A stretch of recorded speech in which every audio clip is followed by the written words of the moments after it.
My father silenced 32 family members at our annual barbecue, pulled a thick leather-bound folder from his jacket and dropped it directly onto my plate.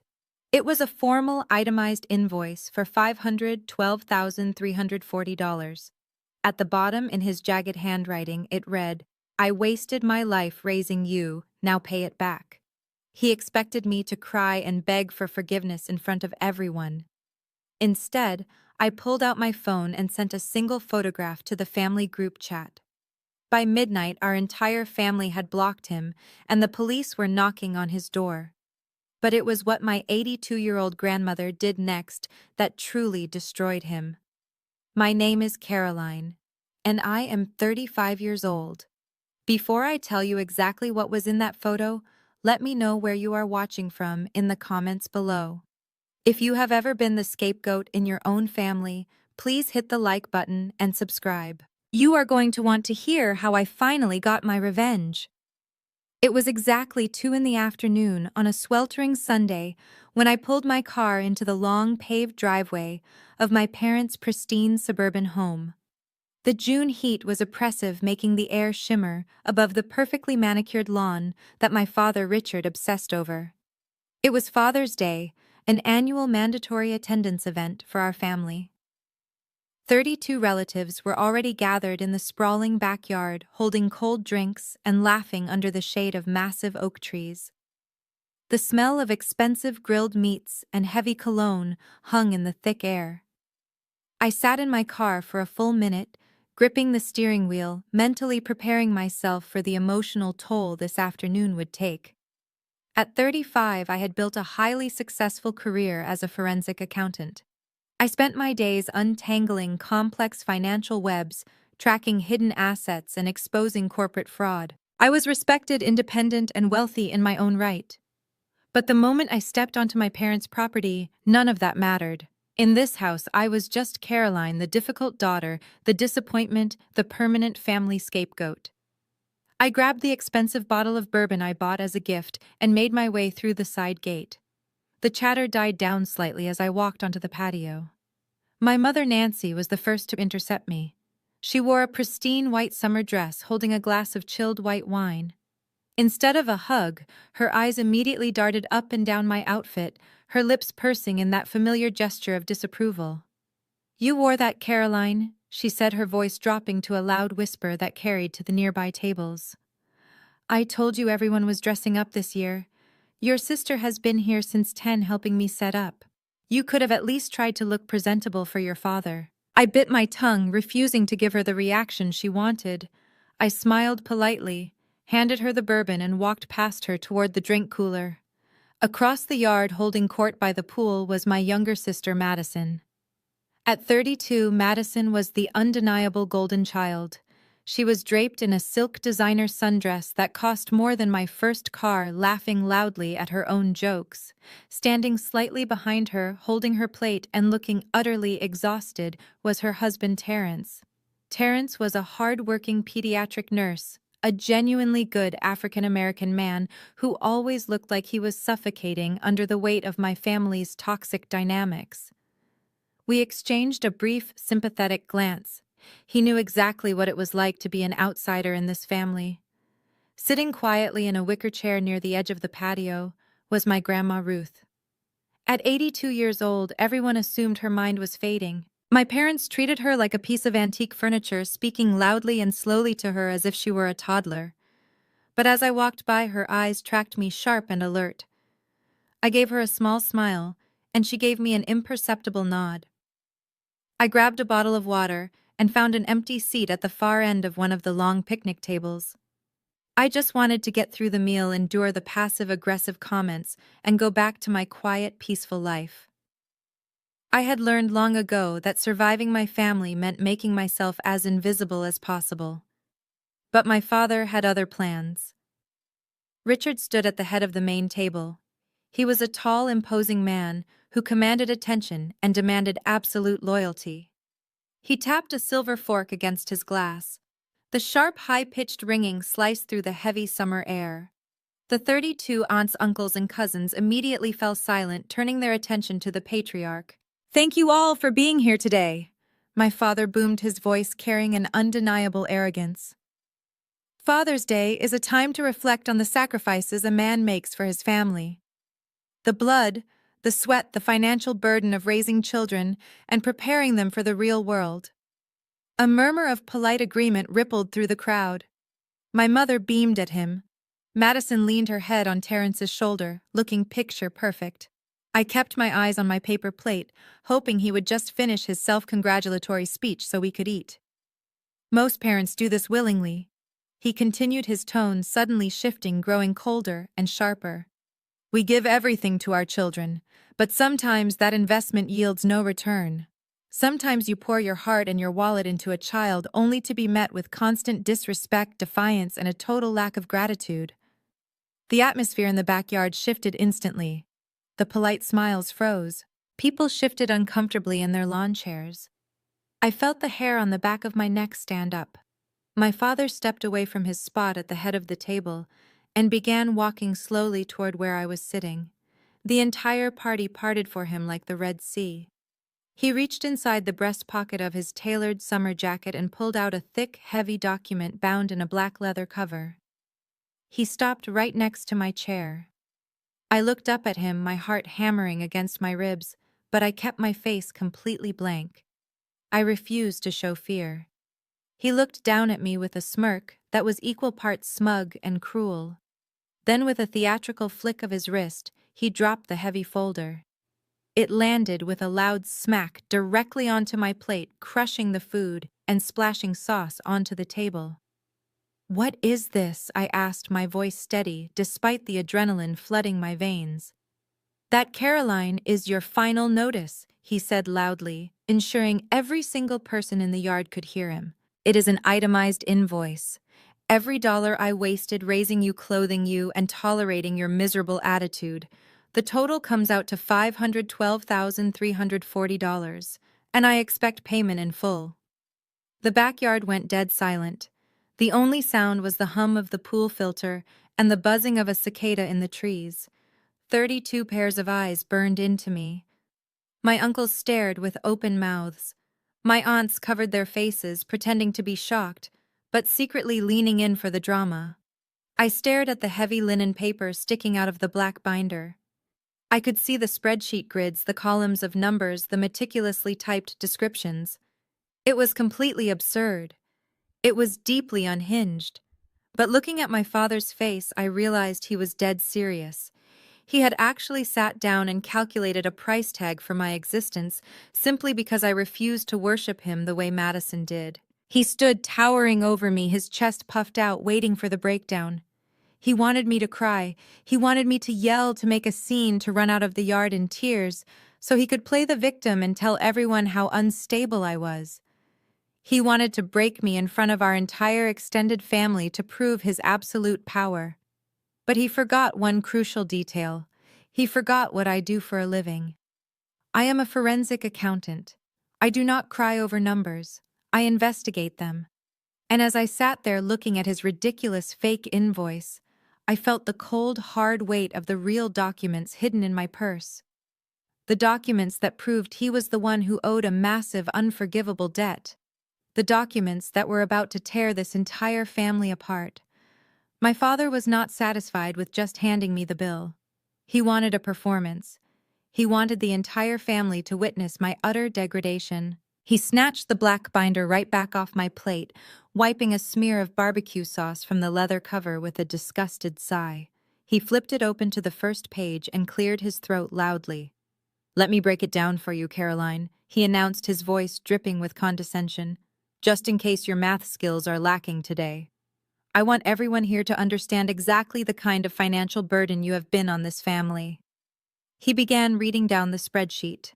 "Let us start with the basics," he said, holding the paper up to the sunlight. $14,000 for those premium braces you absolutely had to have in middle school. Most kids would have been fine with the standard wires, but you threw a fit until we got you the expensive ones. I stared at him. I had never thrown a fit. The dentist had told them my jaw was misaligned and required specialized orthodontics.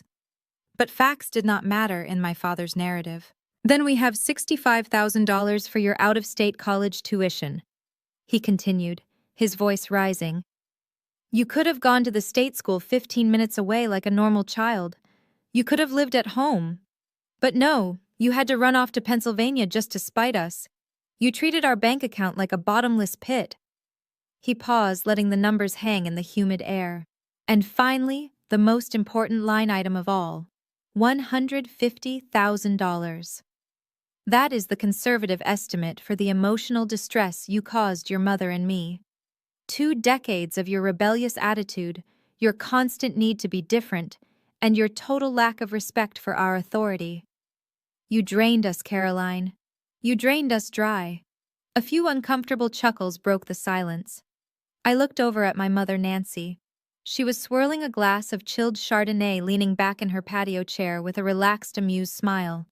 She took a slow sip and caught my eye. "Oh, Caroline, do not look so dramatic," she called out, her voice carrying easily across the patio. "Your father is just holding you accountable. You have always been far too sensitive. It is time you grew up and took responsibility for your choices." I shifted my gaze to my sister Madison. She was standing by the edge of the pool, the picture of suburban perfection. She had a self-satisfied smirk plastered across her face, thoroughly enjoying the spectacle. She leaned her weight back against her husband Terence, wrapping her arms around his waist. Terence looked like he wanted the ground to open up and swallow him whole. He was a good man, a hard-working pediatric nurse who spent his days caring for sick children, and he clearly had no stomach for this kind of cruelty. He shifted his weight nervously, his eyes darting to the grass, tightly gripping a red plastic cup. But he said nothing. He kept his mouth shut to keep the peace. That was the rule in our family. You either agreed with my parents or you became their next target. My father slammed the leather binder shut with a loud crack. So he said, crossing his arms over his chest, "How would you like to handle this? I accept wire transfers or a certified bank check, and I expect it by the end of the week." The silence that followed was heavy and suffocating. 32 people held their breath, waiting for me to crack. They expected the tears. They expected me to yell, scream, or storm out in a dramatic fit of rage. That was exactly what my father wanted. He wanted me to look unhinged so he could play the long-suffering parent. But I did not give them the satisfaction. I slowly wiped my hands with a paper napkin. I reached into my designer handbag and pulled out my phone. The screen illuminated my face. I unlocked it and opened the messaging app. I tapped on the group chat labeled Family Updates, which included every single aunt, uncle, cousin, and sibling standing in that backyard. My father frowned, his confident posture slipping just a fraction. "What are you doing?" he demanded, taking a half step toward me. "Put that phone away when I am talking to you." I did not look up. I simply opened my photo gallery and selected a single image I had saved to my favorites folder the night before. I did not type a long emotional paragraph. I did not defend myself against the accusations about my braces or my college tuition. I did not waste my breath arguing with people who were committed to misunderstanding me. I just hit send. I locked my phone, dropped it back into my purse, and finally looked up at my father. I gave him a small, cold smile. "Itemize this," I said quietly. It took exactly 3 seconds. All around the backyard, 32 cell phones began to buzz, chirp, and chime in unison. The synchronized sound was almost deafening in the quiet summer air. People reached into their pockets and purses, pulling out their devices to see the notification from the family group chat. I watched the color drain from my father's face as he realized what was happening. He frantically dug into his own jacket pocket to retrieve his phone. The image I had just blasted to the entire family was not a text message. It was a high-resolution scan of a commercial loan document. But it was not just any loan. It was the paperwork for a massive business line of credit taken out 3 years ago to fund my sister Madison's failed luxury boutique. And right there, on the bottom line, next to the bank manager's signature, was the collateral listed to secure the loan. It was the deed to Grandma Ruth's fully paid-off estate. But the most damning part of the photo was the signature authorizing the collateral. It was Grandma Ruth's name, but the handwriting was unmistakably my father's jagged aggressive scrawl. It was a blatant forgery. He had secretly collateralized his own elderly mother's home to bail out his golden child daughter. A collective gasp rippled through the backyard. Aunt Clara, a retired schoolteacher, practically dropped her plate of potato salad. Uncle David, my father's older brother, stared at his phone screen with his mouth wide open before his eyes snapped up to glare at my father. The smug smiles instantly vanished. The backyard erupted. Relatives who had just been laughing at my expense were now shouting over each other. "Richard, what on earth is this?" Uncle David roared, shoving his way past a patio table. "You mortgaged Mom's house." My father turned a shade of violent purple. He dropped the black binder onto the grass and lunged across the picnic table toward me, knocking over a pitcher of iced tea. It shattered on the concrete patio, sending glass and sugary liquid everywhere. "She doctored that image," he screamed, his voice cracking with panic. "She is a forensic accountant. She makes fake documents on her computer. Do not listen to her. She is trying to tear this family apart because she is jealous." I calmly stood up, smoothing the wrinkles from my skirt. I did not back away from him. I slung my purse over my shoulder and looked directly at Terrence, who was staring at his phone in absolute horror. He looked sick to his stomach. I locked eyes with him over the chaos. "You might want to ask your wife where the $100,000 down payment for your new house really came from, Terrence," I said, my voice carrying clearly over my father's frantic shouting. "Because it certainly did not come from her failed boutique."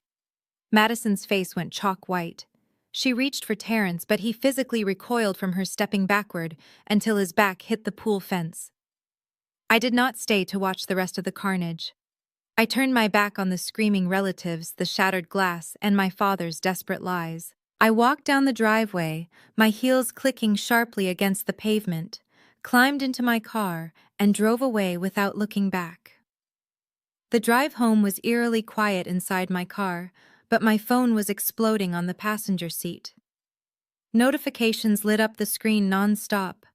Aunts and uncles were dropping out of the family chat. Cousins were messaging me directly, apologizing for laughing earlier and demanding to know if the document was real. By the time I pulled into my garage, I had received messages from at least a dozen family members stating they had completely blocked my father. I walked into my quiet kitchen, poured myself a glass of ice water, and finally let out a long breath.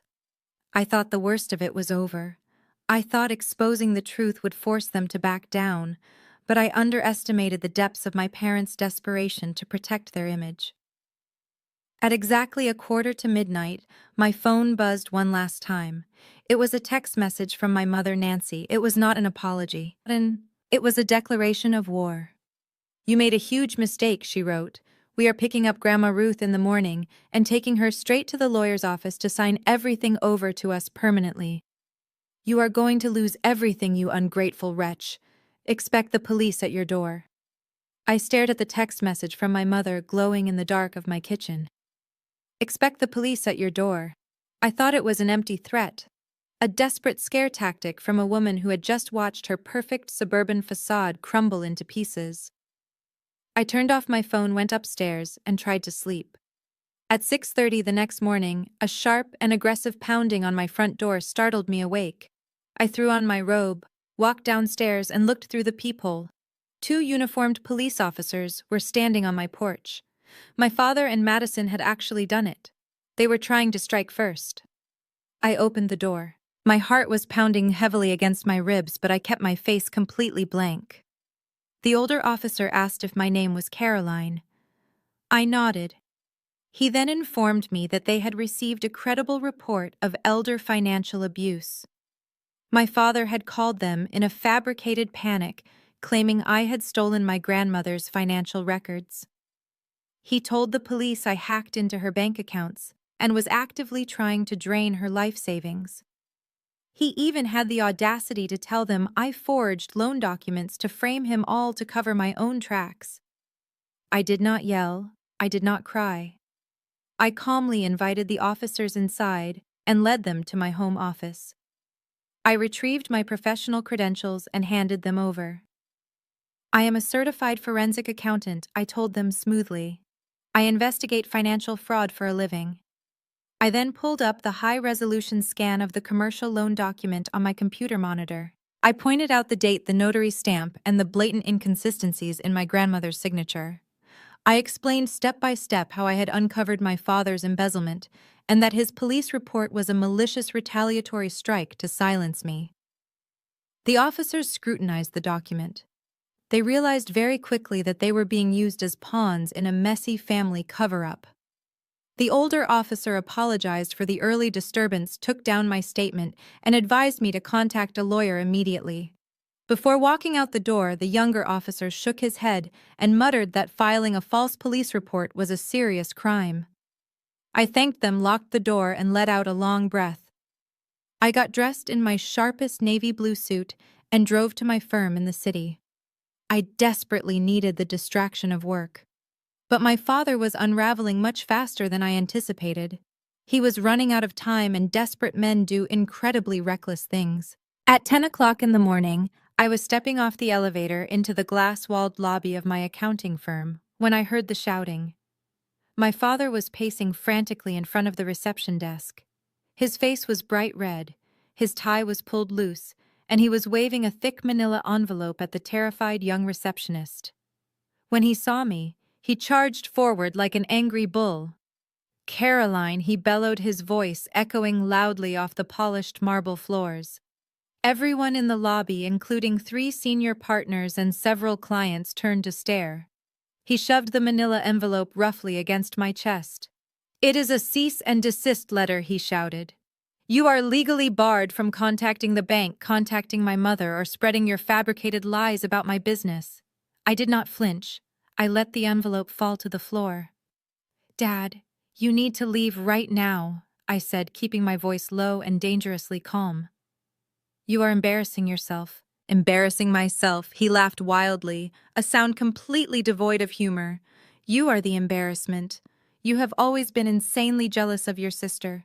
Just because your own marriage failed, just because you could not keep a husband happy, does not mean you get to ruin Madison's life. You are a bitter and lonely woman trying to destroy the only successful child I have." He weaponized my past divorce right in front of my colleagues. It was his classic tactic. Hit me where it hurt the most, tear down my self-esteem, and wait for me to surrender. But I was not the scared little girl he raised anymore. I just stared at him with pure pity.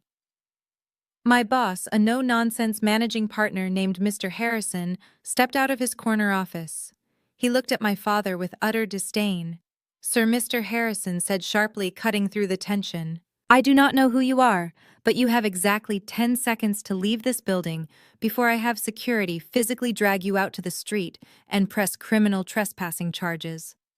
My father looked at the towering security guard rapidly approaching him. He pointed a shaking finger at my face. "This is not over," he hissed. "You are dead to me." He turned around and stormed out through the sliding glass doors, leaving the lobby in stunned silence. I apologized to my boss, picked up the envelope, and threw it directly into the trash can. I went into my private office, shut the door, and sank into my leather chair. My hands were finally shaking.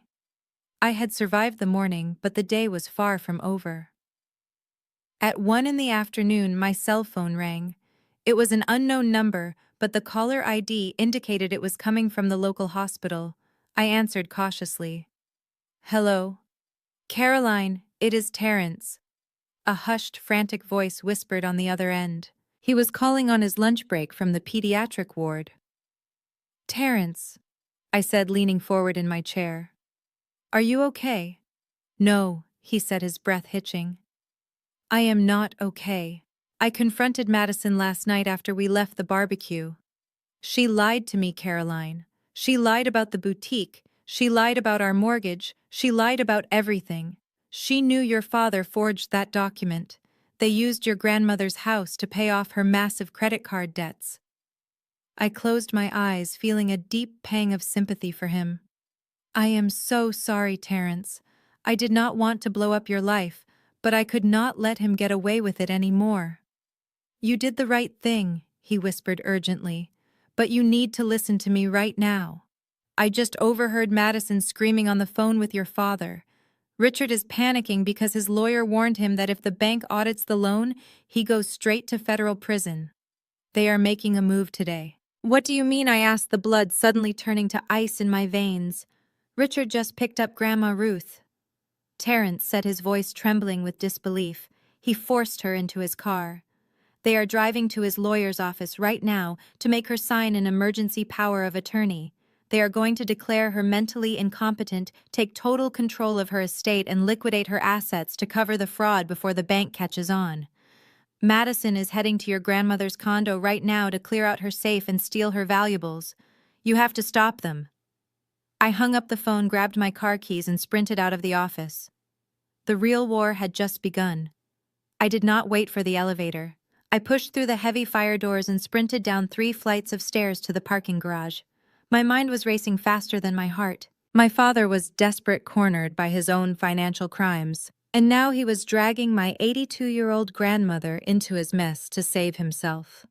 I started my car, the tires squealing against the concrete as I sped out onto the busy city streets.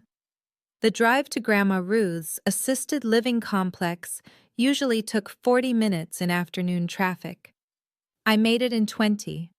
It was a high-end community, the kind with manicured courtyards and secured entryways, paid for entirely by the trust my grandfather had left behind. I bypassed the front desk, flashing my emergency contact badge at the security guard, and practically ran down the carpeted hallway to Unit 412. The heavy oak door was slightly ajar. I pushed it open, stepping into the quiet, pristine living room. Grandma Ruth was nowhere to be seen, but the heavy thud of footsteps coming from the master bedroom told me I was not alone. I walked down the short hallway and stopped in the doorway. The room was completely ransacked. Drawers were pulled open, their contents dumped unceremoniously onto the expensive Persian rug. And standing in the middle of the chaos was my sister Madison. She had a large canvas duffel bag unzipped on the mattress. She was frantically emptying the contents of Grandma Ruth's hidden wall safe directly into the bag. I watched in stunned silence as she tossed in a velvet box containing our great-grandmother's pearl necklace, followed by stacks of emergency cash and heavy silver antique flatware. "What are you doing, Madison?" I asked, my voice cutting through the room like a whip. Madison jumped, dropping a silver candlestick onto the floor. She spun around, her eyes wide with panic. But as soon as she saw it was me, the fear morphed instantly into vicious anger. She zipped the duffel bag halfway and crossed her arms, lifting her chin in that familiar, arrogant way our mother always did. "I am securing our family assets," she snapped, stepping in front of the bag to block my view. "Dad called me. He told me you are trying to freeze Grandma's accounts and steal everything for yourself just to get back at us. I am not letting you take what belongs to me." "Belongs to you," I echoed in disbelief. "You are stealing an 82-year-old woman's jewelry because your husband found out your boutique was a massive failure built on bank fraud. You are a thief, Madison, just like your father." "Do not you dare judge me," she screamed, her face contorting with rage. "I deserve this money. I am the one who gave Mom and Dad grandchildren.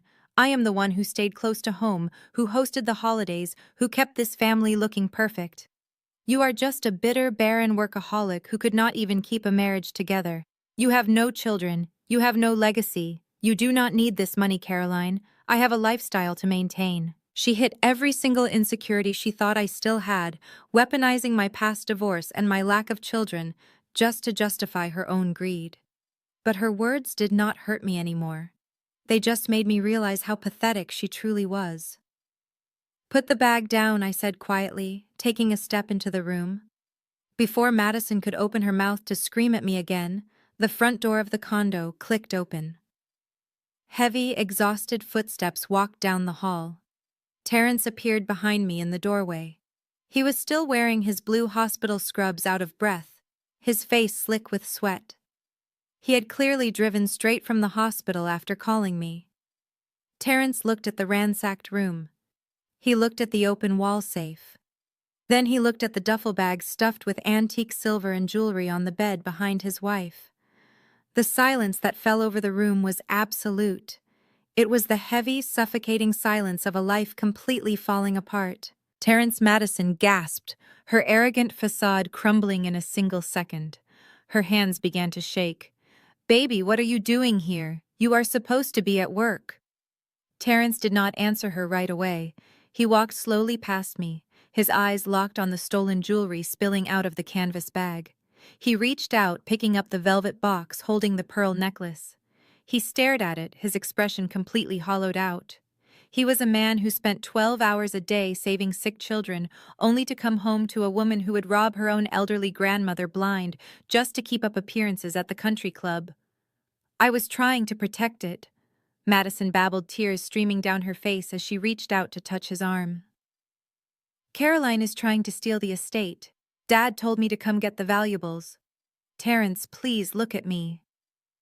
Terence gently placed the velvet box back onto the mattress. He stepped away from her, avoiding her touch, as if it would physically burn him. He reached down to his left hand. Slowly, methodically, he slid his gold wedding band off his finger.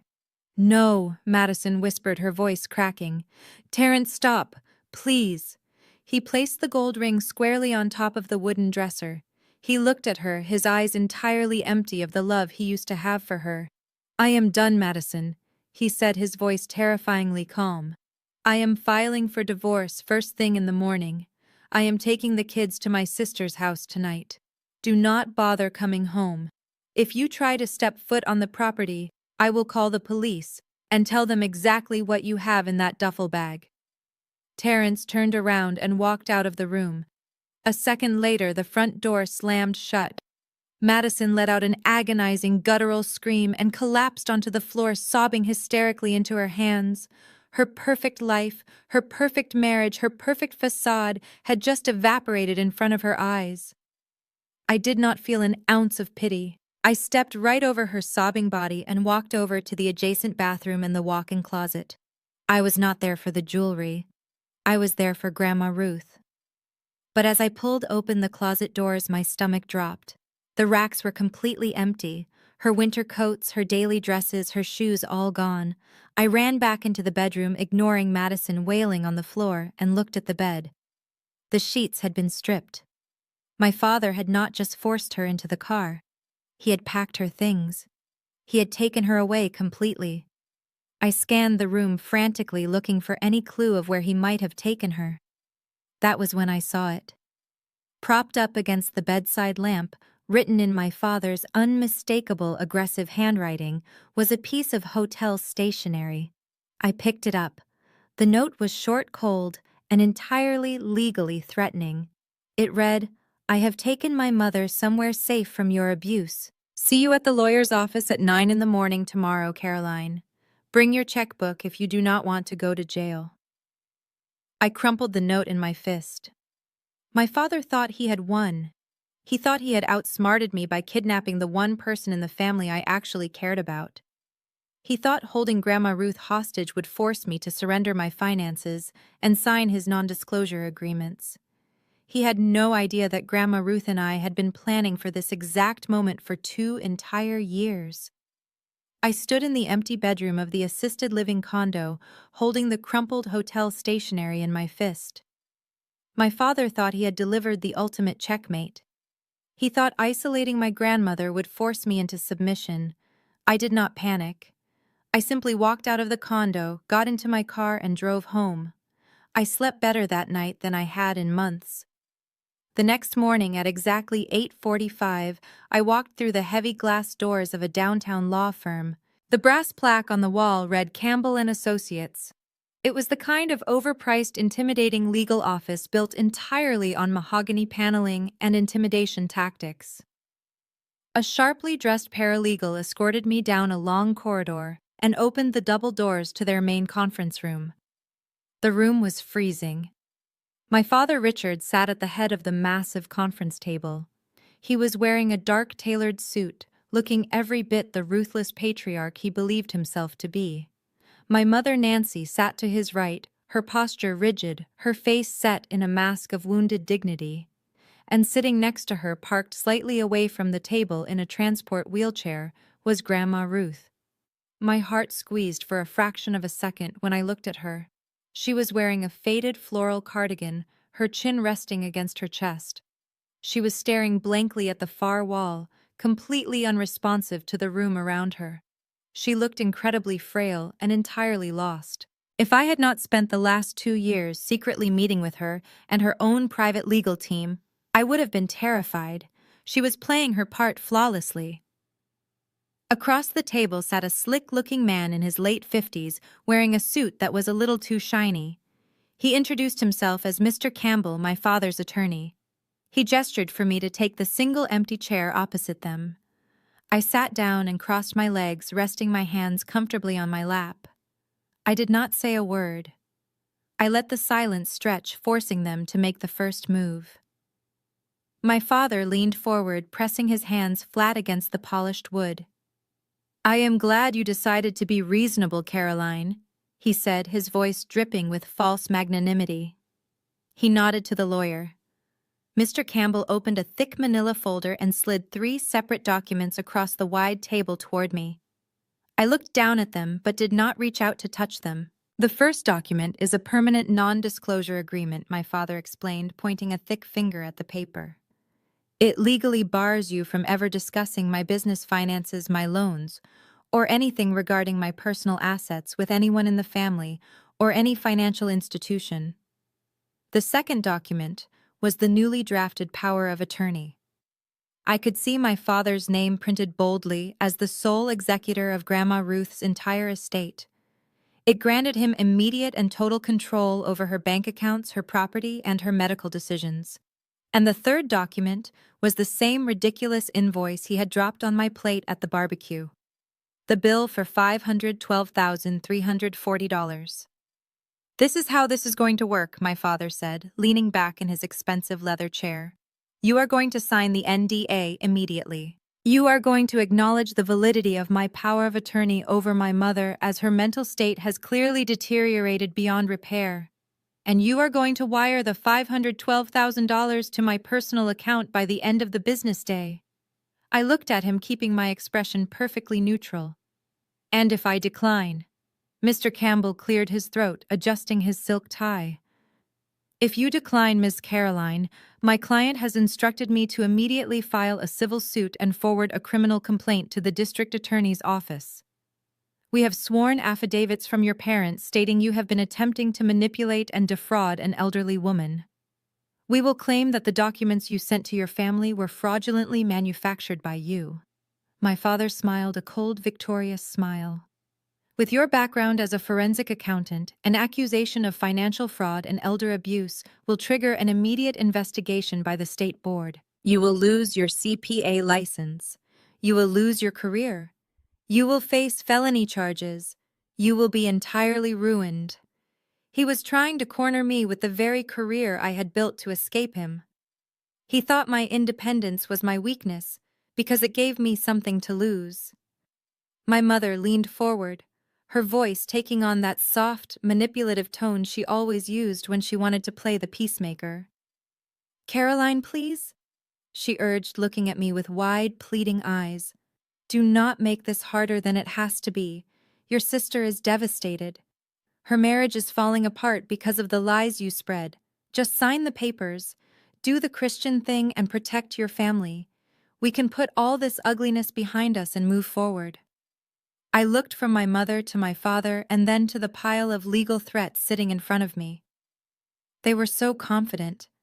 They had spent my entire life breaking me down, forcing me to apologize for things I never did, making me pay for their mistakes. They genuinely believed I would fold the moment they threatened my livelihood. I let out a long, shaky breath, allowing my shoulders to slump. I dropped my gaze to the table, playing the part of the defeated daughter. I reached into my designer handbag and slowly pulled out a heavy brass pen. My father's victorious smile widened until it reached his eyes. He exchanged a triumphant look with my mother. He thought he had won. He thought he had successfully stolen my money to cover up his federal bank fraud and silenced me forever. I uncapped the pen. I pulled the non-disclosure agreement closer to me. I hovered the tip of the pen right above the signature line. The room was so quiet I could hear the lawyer breathing. But before the ink could even touch the thick white paper, a sudden movement broke the stillness. Grandma Ruth, who had been sitting completely motionless and staring blankly at the wall for the last 20 minutes, suddenly reached her hand across the mahogany table. Her movement was shocking, sharp, and incredibly fast. She grabbed the non-disclosure agreement and the power of attorney right out from under my pen. "What are you doing, Mom?" My father snapped, startled by her sudden burst of energy. "Give those back to Caroline. She needs to sign them." Grandma Ruth did not give them back. She gripped the thick stack of legal papers in both of her hands, looked directly at my father, and calmly, deliberately ripped them straight down the middle. The sound of the tearing paper echoed like a gunshot in the silent boardroom. She dropped the torn halves onto the polished wood, folded her hands back in her lap, and sat up perfectly straight. The cloudy, confused expression she had been wearing for months vanished entirely. Her eyes were bright, razor-sharp, and burning with an intense fury that made my father physically recoil in his chair. The frail, senile act was officially over. The trap we had set was finally springing shut. Grandma Ruth let the torn pieces of the power of attorney flutter to the mahogany table like snow. For a long moment, nobody breathed. My father Richard sat frozen, his mouth slightly open, staring at the destroyed documents. "Mom," he finally stammered, his voice lacking all of its previous booming authority. "What are you doing? You do not understand what you just tore up. You are confused." "I am not confused, Richard," my grandmother said. Her voice was steady, resonant, and completely devoid of the trembling weakness she had been faking for months. "I am exactly where I want to be. And you are exactly where I want you. Mr. Campbell." The slick defense attorney shifted uncomfortably in his leather chair. He looked at my grandmother, then at my father. "Richard," he whispered urgently. "I thought you said she had advanced dementia." "She does. My mother," Nancy chimed in, her voice high-pitched and frantic. "She has not spoken a full sentence in weeks. Caroline must have done something to her. Caroline must have drugged her." Grandma Ruth turned her piercing gaze to my mother. "Be quiet, Nancy," she snapped. "Your voice has been grating on my nerves for 35 years, and I am officially done listening to it." My mother gasped, her hand flying to her chest, looking as if she had just been physically struck. Grandma Ruth reached down to the side pocket of her wheelchair. She pulled out a sleek red legal folder and tossed it onto the center of the table. It landed right on top of my father's ridiculous $512,000 invoice. "You thought you were so clever, Richard," Grandma Ruth said, leaning forward. "You thought you could collateralize my estate to fund Madison's failing business. You thought you could forge my signature on a commercial loan, pay off the bank managers to look the other way, and I would just die quietly before anyone noticed." My father swallowed hard.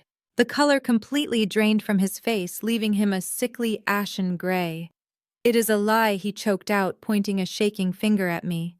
"Caroline is making this up. She manufactured the documents."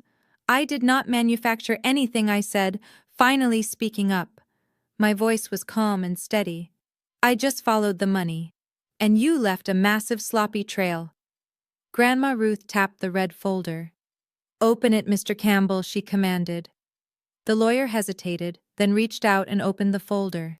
His eyes began to scan the first page. Within seconds, a bead of sweat formed on his forehead. He flipped to the second page, his breathing growing shallow. "What does it say?" my father demanded, panic bleeding into his voice. Mr. Campbell looked up, his face pale. "Mr. Richard," he said, his voice trembling slightly. "This is an irrevocable blind trust." "I do not care what it is," my father yelled. "That is my mother's estate." "No, it is not," Mr. Campbell said, pushing his chair back from the table. "According to these documents, your mother legally transferred the deed to her house, all of her retirement accounts, and her entire liquid portfolio into an irrevocable blind trust exactly 5 years ago." My father stared at him blankly. "What does that mean?" "It means she does not own the assets anymore." The lawyer explained, his voice rising in panic.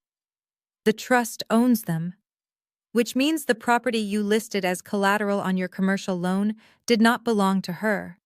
You forged a signature for an asset that she had zero legal claim to. And do you want to know who the sole trustee is? Grandma Ruth asked, a cold, triumphant smile spreading across her face. Do you want to know who has had complete legal and financial control over every single penny for the last half-decade? My father slowly turned his head to look at me. The realization hit him like a freight train. Hello, Dad, I said, offering him a polite, entirely emotionless smile. I am the trustee, which means the bank loan you secured is entirely fraudulent. You committed federal bank fraud. Mr. Campbell jumped out of his chair as if the mahogany table had suddenly caught fire. He practically threw the documents back onto the wood. He began snapping his leather briefcase shut with frantic, jerky movements. Where are you going? My father shouted, standing up and reaching for the lawyer's arm. We pay you a retainer. You have to fix this. I cannot fix federal bank fraud, Mr. Campbell yelled, ripping his arm away. You lied to me. You used my firm to attempt to extort the legal trustee of an estate you do not control. I am withdrawing as your legal counsel effective immediately. Do not call my office. Do not contact me. I am legally obligated to report this to the state bar. The lawyer turned and sprinted out of the conference room, the heavy double doors slamming shut behind him. The silence that descended on the room was absolute. The arrogant patriarch, who had demanded over $500,000 from me just 2 days ago, was suddenly left entirely alone, abandoned by his own legal counsel. My mother Nancy finally realized the gravity of the situation. Her perfect suburban life, her country club memberships, her entire identity was built on my father's money, and that money was about to be seized by the federal government. She turned to me, tears streaming down her face. Caroline, she cried out, her voice suddenly sweet and desperate. Caroline, my sweet, brilliant girl, you have to help us. You are so smart with money. You can fix this, right? We are family. We love you. I looked at the woman who had spent my entire life belittling me, who had laughed when my father humiliated me in front of 32 people who had threatened to have me arrested just yesterday. I am not your sweet girl, I said coldly.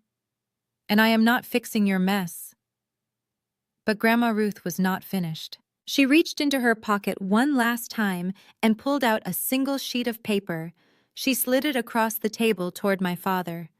Since we are so fond of itemizing things, Richard, she said quietly, here is your final bill. My father looked down at the paper. His hands were shaking so violently he could barely hold it. $1.2 million, Grandma Ruth read aloud. That is the exact amount you embezzled from my other accounts before the trust was fully sealed, plus the legal fees I incurred hiring private investigators to track where you hid it. I expect payment in full, but do not worry about writing a check today.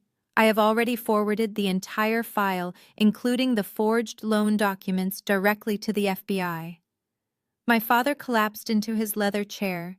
He buried his face in his hands, and for the first time in my 35 years of life, I watched the man who had tormented me break down and sob like a child. The empire he built on lies had completely burned to the ground, and I was the one holding the match. After the police officers left my front porch, I locked the door and took a long, deep breath. My father had actually tried to have me arrested in my own home. It was a desperate, sloppy move, and it proved just how much panic was setting in on his end. I got dressed in my sharpest navy blue suit, grabbed my briefcase, and drove downtown to my firm. I desperately needed the distraction of work. I needed the cold, hard logic of spreadsheets and financial audits to wash away the toxic drama of my family. My office was located on the 40th floor of a pristine glass skyscraper in the financial district. Harrison and Associates was one of the most respected forensic accounting firms in the city.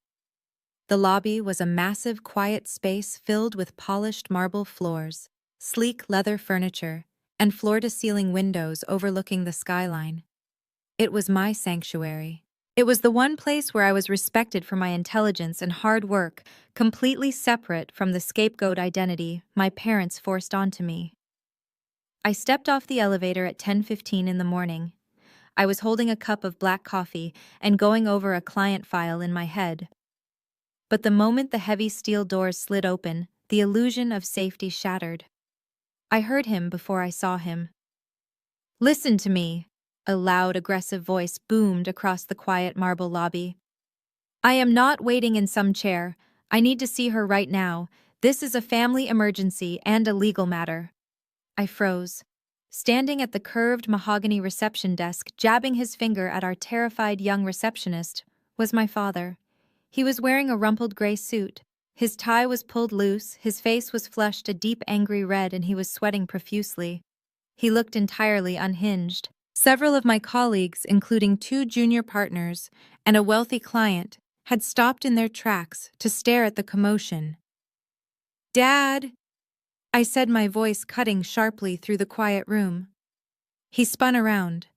The moment his eyes locked onto mine, his face twisted into a snarl of pure venom. He abandoned the receptionist and began marching across the lobby toward me. His heavy dress shoes echoed loudly against the marble. "There she is," he shouted, waving a thick manila envelope in the air for everyone to see. "There is the woman trying to destroy her own family." I did not back away. I stood my ground, clutching my briefcase, keeping my posture perfectly straight. "You need to leave," I said, keeping my voice low and dangerously calm. "You are embarrassing yourself and you are trespassing in a private office building. I am not going anywhere until you take this," he bellowed, shoving the manila envelope roughly against my chest. I let it fall to the floor between us. "It is a formal cease and desist letter. You are legally barred from contacting my bank. You are legally barred from speaking to your grandmother. And if you do not drop these fabricated lies about my business, I am going to sue you for defamation and make sure you lose your license." I looked down at the envelope on the floor, then back up at his red, sweating face. "I investigate financial fraud for a living," I said evenly. "I know what a real legal injunction looks like. That is just a piece of paper you printed in your home office to try and scare me. It has zero legal weight and you know it." My father realized his intimidation tactic was failing.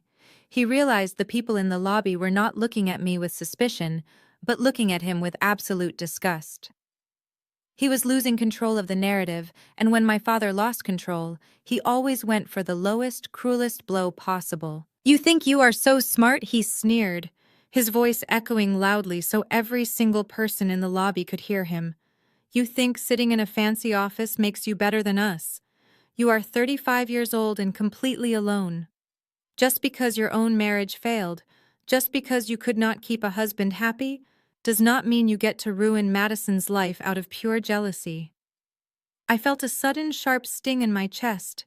He was weaponizing my past divorce right in front of my colleagues. My ex-husband had left me 3 years ago because he could not handle my career ambitions. It was a painful chapter of my life, but my parents had always twisted it to make it my fault.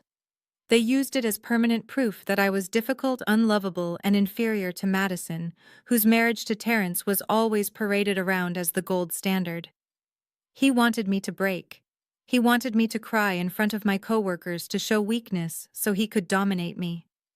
But I did not cry. I looked at the man who was supposed to protect me, and I felt nothing but overwhelming pity. "Madison's perfect marriage is currently falling apart because you forced her to lie to her husband about your bank fraud," I said quietly. "Do not project your failures onto me." Before my father could wind up for another screaming match, a tall, imposing figure stepped out of the corner office. It was Mr. Harrison, the senior managing partner of the firm. He was a no-nonsense man who did not tolerate disrespect in his domain. Mr. Harrison walked right past me and stood directly in front of my father. He was a full head taller than Richard, and he looked down at him with an expression of absolute contempt. "I do not care who you are," Mr. Harrison said, his voice cold and steady. "But you have exactly 10 seconds to turn around and walk out of my firm, or I am having building security physically drag you out to the street." My father puffed out his chest, trying to maintain his alpha male persona. You better watch who you employ, he spat. This woman is a liar. She is committing elder abuse against my mother. Caroline is our lead forensic accountant and one of the most brilliant investigators in this state. Mr. Harrison interrupted, not blinking. If she says you committed fraud, I would highly suggest you stop yelling in my lobby and go find yourself a very expensive criminal defense lawyer. Now get out. My father looked from Mr. Harrison to the towering security guard who was rapidly approaching from the elevator banks. He realized he had completely miscalculated. He was not in his suburban backyard anymore. He had no power here. He pointed a shaking finger at my face. This is not over, he hissed. You are dead to me. He turned around and stormed out through the sliding glass doors, nearly tripping over his own feet in his rush to escape the security guard. The heavy doors closed behind him and the lobby descended into a stunned, heavy silence. I let out a long breath, my hands finally beginning to shake. I bent down, picked up the fake cease and desist letter from the floor, and dropped it into a nearby trash can. I turned to my boss. I am so sorry about that, Mr. Harrison. I said, my voice wavering just a fraction. Do not apologize, Caroline, he said kindly, giving me a reassuring nod. We all have family members we wish we could edit out of our lives. Take the rest of the day if you need it. I thanked him and walked quickly down the hall to my private office. I shut the heavy oak door behind me, dropped my briefcase onto the couch, and sank into my leather desk chair. I rubbed my temples, trying to ward off the massive headache building behind my eyes. I thought the worst of the day was over. I thought humiliating him in the lobby would finally make him back off and play defensive. But my father was a cornered animal, and cornered animals do not retreat. They attack. I had barely opened my laptop when my cell phone buzzed on the desk. The caller ID showed an unknown number, but the location pinged as the local city hospital. My stomach tightened. I picked up the phone and answered cautiously. Hello, Caroline. A hushed, frantic voice whispered on the other end. It was Terrence. He was calling on his lunch break from the pediatric ward, and he sounded completely terrified. Terrence, I asked, sitting up perfectly straight in my leather desk chair. Are you okay? He let out a ragged, heavy breath. Through the receiver, I could hear the faint, rhythmic beeping of medical monitors and the muffled voice of a hospital paging system. He was hiding somewhere on his ward, probably tucked inside a supply closet or an empty break room. I am not okay, Caroline, he said, his voice cracking with a mixture of profound exhaustion and total betrayal. I stayed up all night fighting with Madison. After you left the barbecue and dropped that loan document in the group chat, I finally stopped listening to her excuses. I demanded to see our actual financial records. I demanded to see the bank statements for her boutique and the original mortgage papers for our house. I closed my eyes, feeling a heavy ache in my chest for him. Terrence was a genuinely good man. He was a dedicated pediatric nurse who spent 12-hour shifts caring for sick children. He prided himself on hard work, honesty, and building a stable life for his family. He had always been the quiet peacemaker in our chaotic family dynamics, constantly smoothing over Madison's arrogant behavior just to keep the peace. She lied to me, Caroline. He whispered, his voice breaking over the phone line. She lied about absolutely everything. That luxury boutique was never successful. It was bleeding money for years. She maxed out credit cards I did not even know existed just to keep up appearances at the country club.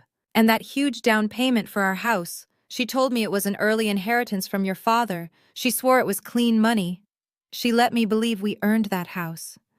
I know, Terrence, I said softly, keeping my tone as gentle as possible. I am so sorry she dragged you into this mess. I did not send that photo to destroy your marriage. I just could not let my father keep playing the victim while he was actively stealing from our grandmother. It gets worse, Terrence said, his tone suddenly shifting from heartbreak to sheer frantic panic.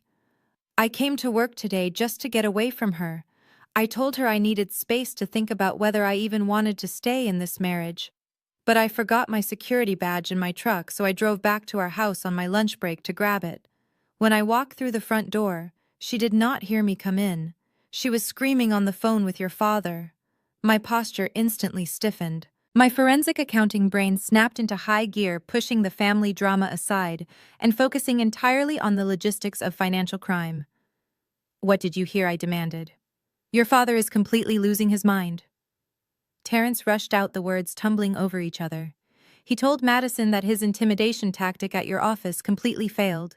He knows you are not going to back down and drop the issue.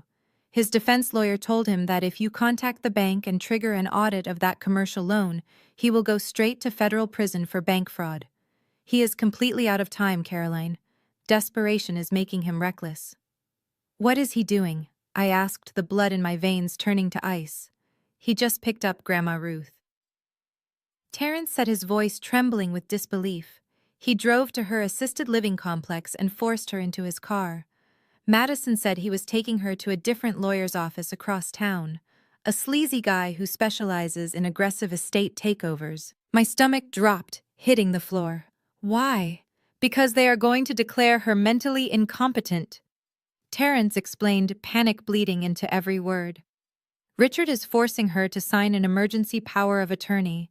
He wants total legal control over her entire estate by the end of the business day. He is going to liquidate her investment accounts and sell her property to cover the fraudulent commercial loan before the federal bank auditors can catch him. He is trying to steal her life savings to buy his way out of a felony." I said, the sheer audacity of my father's plan making me sick to my stomach.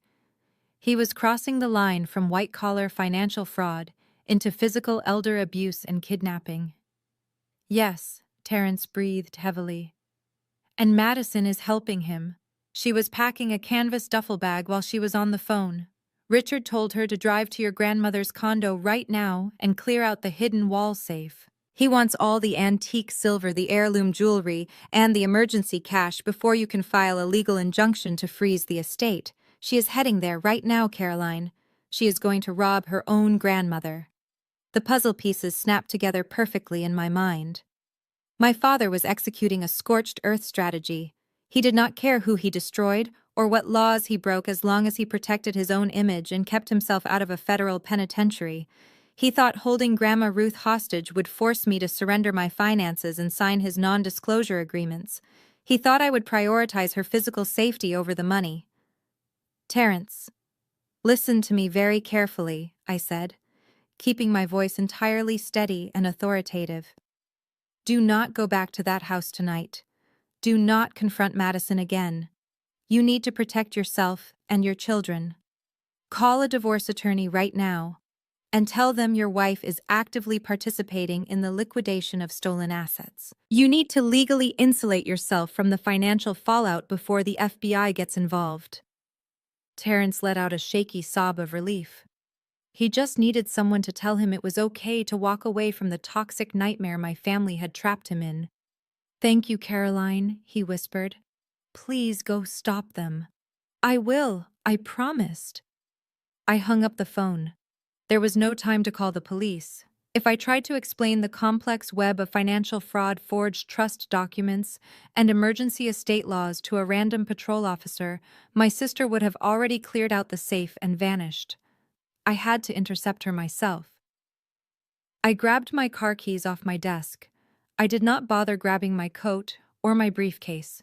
I sprinted out of my private office, ignoring the confused looks from my colleagues, and slammed my hand against the heavy stairwell door. I bypassed the elevators, completely running down the concrete steps of the parking garage as fast as my heels would allow. My father thought he was holding all the cards. He thought isolating my grandmother and stealing her valuables would give him the leverage he needed to break me. He was about to find out that every single desperate move he made today was just digging his own grave a little bit deeper. I burst out of the heavy fire doors into the concrete garage, the security alarm blaring briefly behind me. I unlocked my car, jumped into the driver's seat, and slammed my foot on the gas pedal. I sped out of the parking garage, tires squealing against the concrete. The drive to the assisted living complex usually took 40 minutes in heavy afternoon traffic, but I made it in 20. My mind was racing faster than the engine of my car. I had to navigate the busy city streets while processing the sheer audacity of my father's plan. He was not just a white-collar criminal anymore. Forcing an 82-year-old woman out of her home and dragging her to a corrupt attorney to extort her was kidnapping. And Madison, the perfect golden child, was a willing accomplice, ready to strip our grandmother of her heirloom jewelry and emergency cash just to maintain her country club lifestyle. I pulled into the sprawling, manicured parking lot of Oakwood Estates. It was a high-end, independent, and assisted living community paid for entirely by the blind trust my grandfather had set up decades ago. I threw my car into park right in the fire lane, not caring if I got towed. I bypassed the main reception desk entirely.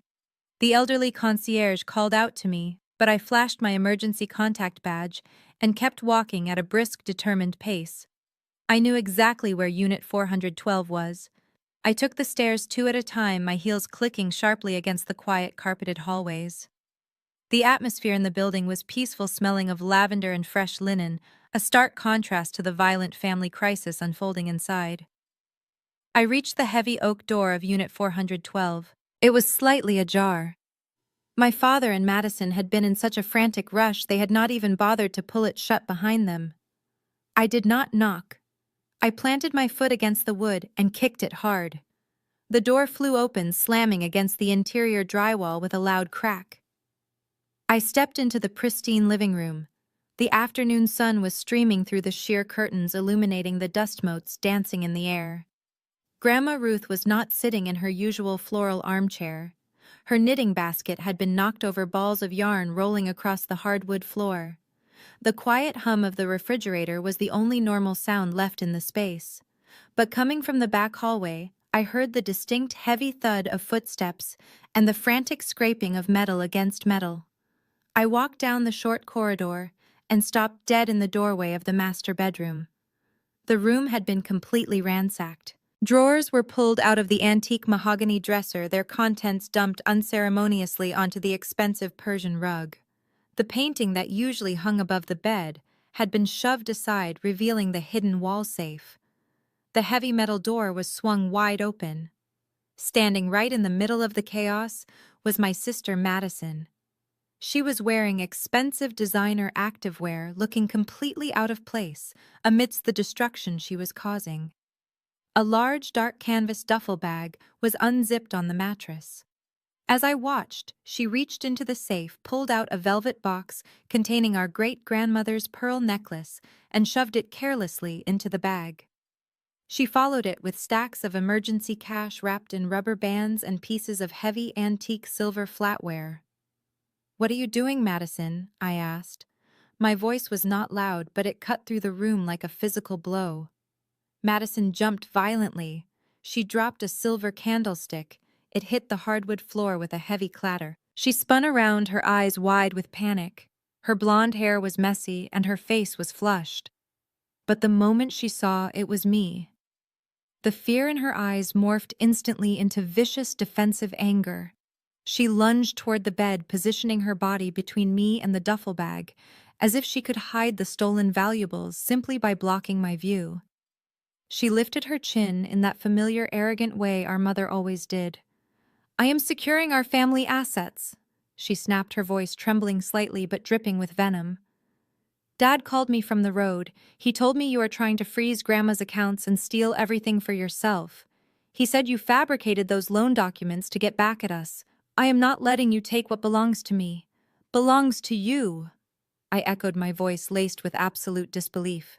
"You are breaking into an 82-year-old woman's safe and stealing her jewelry because your husband found out your boutique was a massive failure built on bank fraud. You are a thief, Madison. You are standing in our grandmother's bedroom, stealing her pearls to pay off your massive credit card debt. Do not you dare judge me," she screamed, her face contorting with rage. "I deserve this money, Caroline. I am the one who gave Mom and Dad grandchildren. I am the one who stayed close to home, who hosted the holidays, who kept this family looking perfect. You are just a bitter, barren workaholic. You have no children. You have no legacy. You do not need this money. I have a lifestyle to maintain." She was trying to hit every single insecurity she thought I still had. She weaponized my lack of children just to justify her own greed. She genuinely believed that playing the role of the golden child entitled her to commit grand larceny. But her words did not hurt me anymore. They just proved how truly pathetic and empty her perfect life really was. I took a slow, deliberate step into the bedroom. "Put the bag down," I said, my voice dropping to a dangerous, icy whisper. Before Madison could open her mouth to scream at me again, a sound echoed from the front of the condo. The front door clicked open, followed by the sound of heavy, exhausted footsteps walking slowly down the hall. The heavy footsteps paused just outside the bedroom door, but Madison was too blinded by her own rage and entitlement to hear them. I said, "Put the bag down," I repeated, not breaking eye contact. Madison gripped the canvas handles of the duffel bag so tightly her knuckles turned white. "No!" she shrieked, her voice echoing off the bare walls. "You are not taking this from me, Caroline. You do not understand what is at stake here. I am the one who built a real family. I gave Mom and Dad the grandchildren they wanted. I played the game. I suffered through every country club dinner and every mandatory holiday party just to keep them happy." She took a step toward me, her face twisted in ugly defiance. "You are just a barren workaholic. You chose your spreadsheets over giving this family a future. You failed at your marriage and you failed as a daughter. I earned this money. I earned every single diamond in this safe." She hurled the insults like weapons, hoping they would cut me down and make me surrender. She wanted me to feel small. She wanted me to remember my divorce and my empty house, and feel so much shame that I would just walk away and let her steal our grandmother's life savings. But her words did not hurt me. They only proved how completely hollow her perfect life truly was. She was a woman who measured her entire worth in inherited money and parental approval. I did not have to defend myself. I did not even have to speak. I just shifted my gaze from her flushed, angry face to the empty space in the doorway behind her. Madison noticed the shift in my eyes. She let out an exasperated sigh and spun around, ready to yell at whoever had dared to interrupt her tantrum. The words died in her throat instantly. Terrence was standing in the doorway. He was still wearing his blue hospital scrubs. His face was slick with sweat and his chest was heaving. He had clearly driven like a madman straight from the pediatric ward after hanging up the phone with me. He did not look angry. He looked entirely hollowed out. His dark eyes slowly scanned the ransacked bedroom. He looked at the pulled-out dresser drawers, the open wall safe, and the antique silver flatware scattered carelessly across the expensive rug. Finally, his gaze settled on his wife, who was still clutching a bag filled with her own grandmother's stolen heirloom jewelry. The silence that fell over the room was absolute and suffocating. It was the heavy, undeniable silence of a life completely falling apart. Terrence Madison gasped. All the arrogant venom evaporated from her voice in a single second. Her hands began to shake violently. "Baby, what are you doing here? You are supposed to be at the hospital." She dropped the duffel bag onto the mattress. It landed with a heavy metallic thud. She took a step toward him, raising her hands in a desperate, placating gesture. "It is not what it looks like," she babbled, tears springing to her eyes. "Dad called me. He said Caroline was trying to steal the estate. I was just trying to protect the valuables. I was protecting our family, Terrence. Please, you have to believe me." Terrence did not answer her right away. He walked slowly past me, not even glancing in my direction. He kept his eyes locked on the stolen jewelry spilling out of the canvas bag. He reached out and picked up the velvet box holding our great-grandmother's pearl necklace. He stared at it for a long, agonizing moment. He was a man who spent 12 hours a day saving sick children. He was a man who worked double shifts and picked up overtime just to provide an honest living for his family. And he was standing in a ransacked room looking at a woman who would rob an 82-year-old woman blind just to keep up appearances at the country club. The moral bankruptcy of it all hit him like a physical blow. He gently placed the velvet box back onto the mattress. He stepped away from Madison, avoiding her outstretched hands, as if her touch would physically burn him. He looked at her, his eyes entirely empty of the love and endless patience he had shown her for the past decade. He reached down to his left hand. Slowly and methodically, he slid his gold wedding band off his finger. "No," Madison whispered, her voice cracking into a desperate sob. "Terrence, stop. Please stop. We can fix this. I will put it all back. I promise." Terrence placed the gold ring squarely on top of the wooden dresser. The small click of the metal hitting the wood sounded like a gavel dropping in a quiet courtroom. "I am done, Madison," he said. His voice was terrifyingly calm, completely devoid of the warmth I had always associated with him. "I defended you to your sister. I defended you to everyone because I thought you were a good person caught in a bad family. But you are exactly who Caroline said you were. You are a thief and a liar." Madison let out a choked gasp, tears streaming freely down her flushed cheeks. "I am filing for divorce first thing in the morning."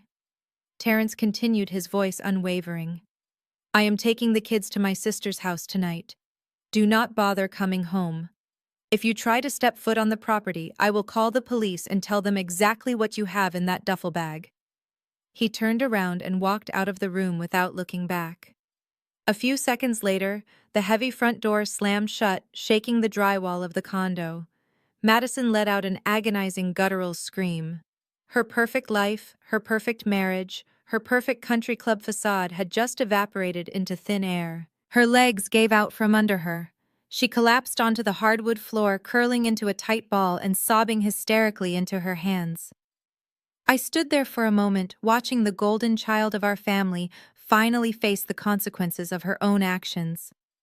I did not feel an ounce of pity. I stepped right over her shaking, sobbing body and walked toward the master bathroom. I was not there to fight about jewelry or money. I was there for Grandma Ruth. I stepped right over my sister. Madison was still curled on the floor, her shoulders shaking with violent sobs as she mourned the sudden catastrophic end of her marriage and her country club lifestyle. I tuned out the sound of her crying entirely. I was not there to fight over the antique silver scattered across the rug or the pearl necklace sitting on the mattress. My only priority was Grandma Ruth. I moved quickly past the ransacked dresser and walked straight toward the master bathroom. I pushed the door wide open, calling my grandmother's name. The bathroom was empty, but it told a terrifying story. The medicine cabinet above the sink hung wide open. Several amber prescription bottles had been knocked over in a frantic rush, pills spilling into the porcelain basin. Her toothbrush was gone. Her daily blood pressure medication was missing. My father had not just taken her for a quick drive to a lawyer's office, he had packed her essential medical supplies. A cold spike of adrenaline hit my chest. I rushed back into the main bedroom area and looked at the bed. Earlier, with Madison blocking my view and the sheer chaos of the open wall safe, I had not noticed the full extent of the room. The bed was completely stripped. The heavy floral quilt my grandmother loved was missing. The pillows were gone. The bedsheets had been ripped off, leaving nothing but a sterile white bare mattress protector. It looked desolate and entirely abandoned. I spun around and walked toward the massive walk-in closet on the far side of the room. The bifold doors were thrown open. I reached inside and flicked on the overhead light switch. My breath caught in my throat. The closet was totally empty. The racks, which were usually lined with her meticulously organized cardigans, floral dresses, and heavy winter coats, were completely bare. Dozens of empty wooden hangers were scattered haphazardly across the carpeted floor. Even the shoe rack at the bottom was entirely cleared out. Her sturdy orthopedic walking shoes, her house slippers, everything had been taken. I stood in the empty closet, my mind racing as my forensic accounting training took over. I analyzed the scene not just as a terrified granddaughter, but as an investigator. My father was executing a highly calculated legal maneuver. He was not just holding her hostage for the afternoon. By packing her clothes, her medication, and her bedding, he was establishing a physical narrative. He was preparing to tell a judge that Grandma Ruth had willingly moved out of her assisted living facility and into his care. He was actively building a fraudulent case for full guardianship and an emergency power of attorney, making it look like she was completely dependent on him. It was textbook elder abuse. It was a terrifying, massive escalation from simple white-collar bank fraud. He was systematically erasing her footprint from the only home she had known for the last decade, isolating her from anyone who could intervene. I backed out of the closet, my heart hammering a frantic rhythm against my ribs. I frantically searched the rest of the bedroom for any clue, any sign of where he might have taken her. I checked the top of the nightstands. I pulled open the small drawers, hoping my grandmother had managed to drop a hint, a scratched note, or a receipt. That was when I saw. Propped up against the heavy brass base of the bedside lamp, folded neatly in half, was a piece of heavy cream-colored stationery. I walked over and snatched the paper from the nightstand. My hands were shaking slightly as I unfolded it. The handwriting was unmistakable. It was my father's aggressive, jagged scrawl, the exact same handwriting that had forged the bank loan documents and drafted that ridiculous $500,000 invoice he threw at me during the barbecue. The message was short, cold, and dripping with malicious, arrogant confidence. It read, "I have taken my mother somewhere safe from your financial abuse and manipulation. See you at the lawyer's office at 9 in the morning tomorrow, Caroline. Bring your checkbook if you do not want to go to jail." I stood in the quiet destruction of the bedroom, gripping the heavy stationery until my knuckles turned white. My father truly believed he had won. He thought he had delivered the ultimate, inescapable checkmate. He believed that by kidnapping the one person in this family I actually loved and respected, he could force me into complete submission. He thought holding her hostage would make me sign his non-disclosure agreements, surrender my own finances, and pay off his federal bank fraud just to ensure her physical safety. He was counting on my emotions to override my logic. He was betting everything on the assumption that I would fold under the pressure of a criminal threat. I slowly lowered the piece of paper. The panic that had been building in my chest suddenly evaporated, replaced by a deep, freezing calm. I did not drop to the floor and scream. I did not break down in hysterics the way Madison was currently doing in the hallway. I simply folded the note in half and slid it carefully into the pocket of my blazer. It was not just a threat. It was written evidence of extortion, and I was going to hand it directly to the federal authorities when the time was right. My father thought he was playing a brilliant game of chess. He thought he was always 3 steps ahead of the difficult scapegoat daughter he had spent 35 years underestimating. He had absolutely no idea that Grandma Ruth and I had been quietly preparing for this exact moment for 2 entire years. The drive to the law firm the next morning felt like a march toward a final battle. The building was a towering monolith of glass and steel in the center of the financial district. I walked through the revolving doors at exactly 8:55. I did not bring a lawyer with me. I did not need one. I checked in at the sleek marble reception desk of Davis & Associates, a firm notorious for handling aggressive estate takeovers and high-net-worth divorces.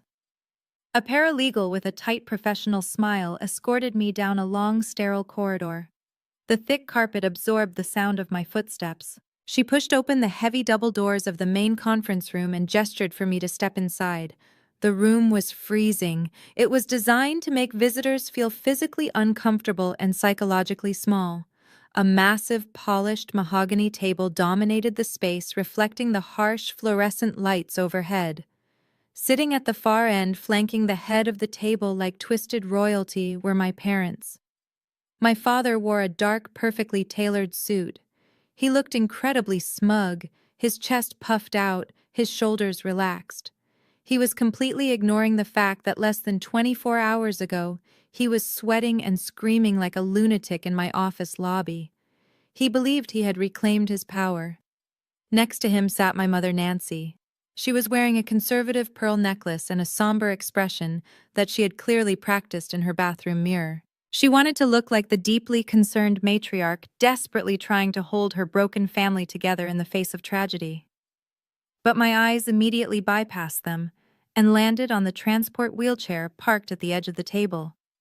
Grandma Ruth sat slumped in the canvas seat. She was wearing a faded cardigan that looked 2 sizes too big for her. Her chin rested heavily against her chest, and she was staring blankly at the beige wall on the far side of the room. She did not look up when I walked in. She did not blink.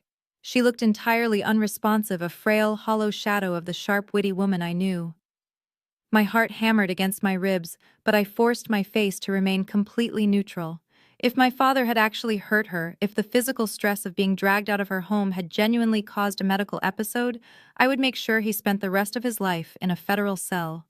But I also knew my grandmother better than anyone else in this family. I knew the plan we had put in motion. I had to trust her performance. I walked to the opposite side of the long mahogany table and took a seat entirely alone. The expensive leather chair squeaked slightly in the dead silence of the room. Across from me, my father leaned forward and rested his hands flat on the polished wood. "Glad you decided to show up, Caroline," he said, his voice echoing loudly in the cold room. He had dropped the frantic panic from the day before. He was back in his element, playing the ruthless patriarch who held all the leverage. I did not reply. I simply folded my hands on the table and waited. A side door opened, and a man in a sharp, overly expensive gray suit walked in. He had slicked back hair and a predatory, confident smile. He introduced himself as Mr. Davis, my father's legal counsel. He dropped a thick leather briefcase onto the table and took the seat directly next to my father.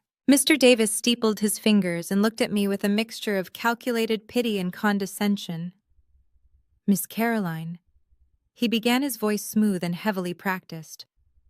"We are here today to resolve an unfortunate family dispute before it escalates into a public legal nightmare that could severely damage your professional reputation."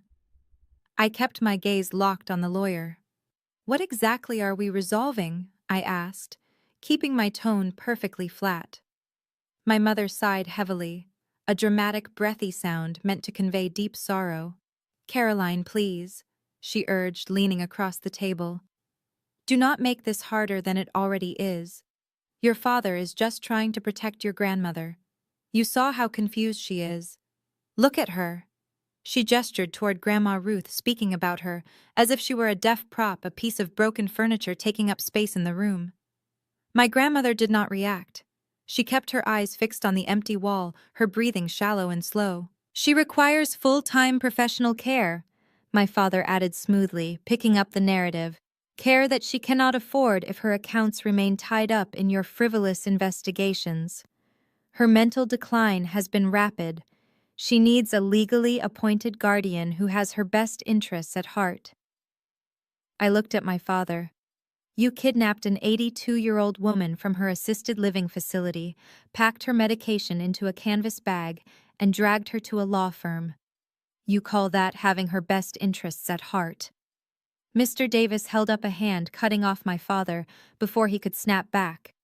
"We are not here to debate the logistics of her relocation, Ms. Caroline. We are here to establish a legal reality. My client is initiating an emergency petition for total conservatorship and power of attorney over his mother's estate. Given her current unresponsive state, a judge will grant this petition by the end of the week." The lawyer opened his briefcase and pulled out a stack of crisp white documents. He aligned the edges perfectly by tapping them against the mahogany table. However, Mr. Davis continued, leaning forward. "My client is a generous man. He wishes to avoid dragging his own daughter into a messy elder abuse investigation. We have drawn up a solution that benefits everyone, provided you are willing to cooperate today." He slid a heavy manila folder across the wide expanse of the table. It stopped right in front of my folded hands. I looked down at the folder, then up at my father's smug, victorious face. He really thought he had me backed into a corner. He thought isolating Grandma Ruth and using this sleazy attorney to threaten my career would force me to hand over the keys to his financial salvation. I took a slow, quiet breath and reached for the folder, ready to see exactly what kind of ransom note my father had drafted. I flipped open the heavy manila cover. The first piece of paper staring back at me was not a legal brief or a court summons. It was the exact same ridiculous itemized invoice my father had dropped onto my plate at the barbecue. The bill for $512,340. My father leaned over and tapped his index finger aggressively against the bottom line of the invoice. "I am giving you exactly 24 hours to clear this debt, Caroline," he said, his voice hard and uncompromising. "I expect a direct wire transfer to my primary account by noon tomorrow." I looked from the invoice to the second document in the folder.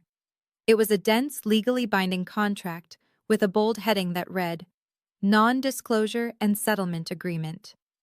Mr. Davis, the sleazy defense attorney, cleared his throat and adjusted his expensive silk cuffs. "That agreement legally binds you to absolute silence regarding your father's commercial loans, his business operations, and your grandmother's estate," he explained smoothly. "It also requires you to surrender any digital documents, photographs, or physical evidence you claim to possess regarding these matters. You will not speak to the bank, you will not speak to the police, and you will not speak to any extended family members about this situation ever again." My father crossed his arms, leaning back in his leather chair with a look of absolute triumph. "If the money is not in my account tomorrow, and if that non-disclosure agreement is not signed and notarized right here in this room," he said, "I will have Mr. Davis immediately file the emergency power of attorney with the court. And the very first thing I will do as my mother's legal guardian is press criminal elder abuse charges against you."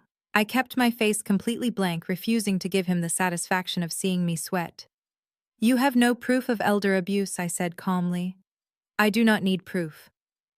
"Caroline," my father sneered, leaning forward until his face was just inches from the center of the table, "I have sworn affidavits from myself, your mother, and your sister stating that you have been secretly harassing a vulnerable elderly woman trying to steal her money. With my new legal authority over her estate, I will demand a full police investigation." He smiled, a terrible cold smile showing his teeth.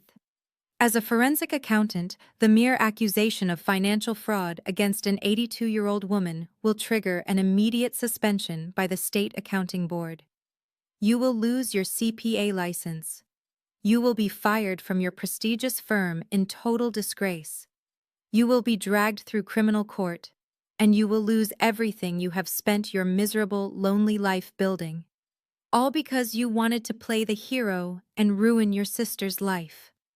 The sheer malice in his voice was staggering. He was weaponizing the very career I had built to escape his control. He knew my financial independence was my most valuable asset, and he was holding a knife directly to its throat. He was perfectly willing to destroy my entire future just to cover up his own felony bank fraud. Before I could respond to his threat, my mother, Nancy, leaned forward. She clasped her hands together on the polished mahogany, her face contorted into a practiced mask of deep maternal disappointment. "Caroline, please," she begged, her voice dripping with toxic sweetness and manufactured sorrow. "Just do the right thing. Do the Christian thing and protect this family. We have all suffered enough because of your selfish behavior over the last 2 days. Madison is at home right now, completely devastated. Her marriage to Terrence is on the brink of collapse because you decided to spread those vicious lies about your father to the entire family." "Lies?" I asked, looking directly into my mother's eyes. "You know exactly what he did, Mom. You know he forged Grandma's signature on that commercial loan." My mother did not flinch. She did not look away. She just shook her head, looking at me with profound pity, as if I were a confused child. "Your father made a difficult financial decision to protect our family legacy," she said softly. "He did what he had to do to support your sister when her business was struggling. That is what families do, Caroline. They protect each other. And now you need to do what you have to do. Stop this ridiculous crusade. Sign the papers, pay what you owe us for raising you, and let us all move on in peace. It is the only way you will ever be welcome back into this family." I stared at her in absolute disbelief.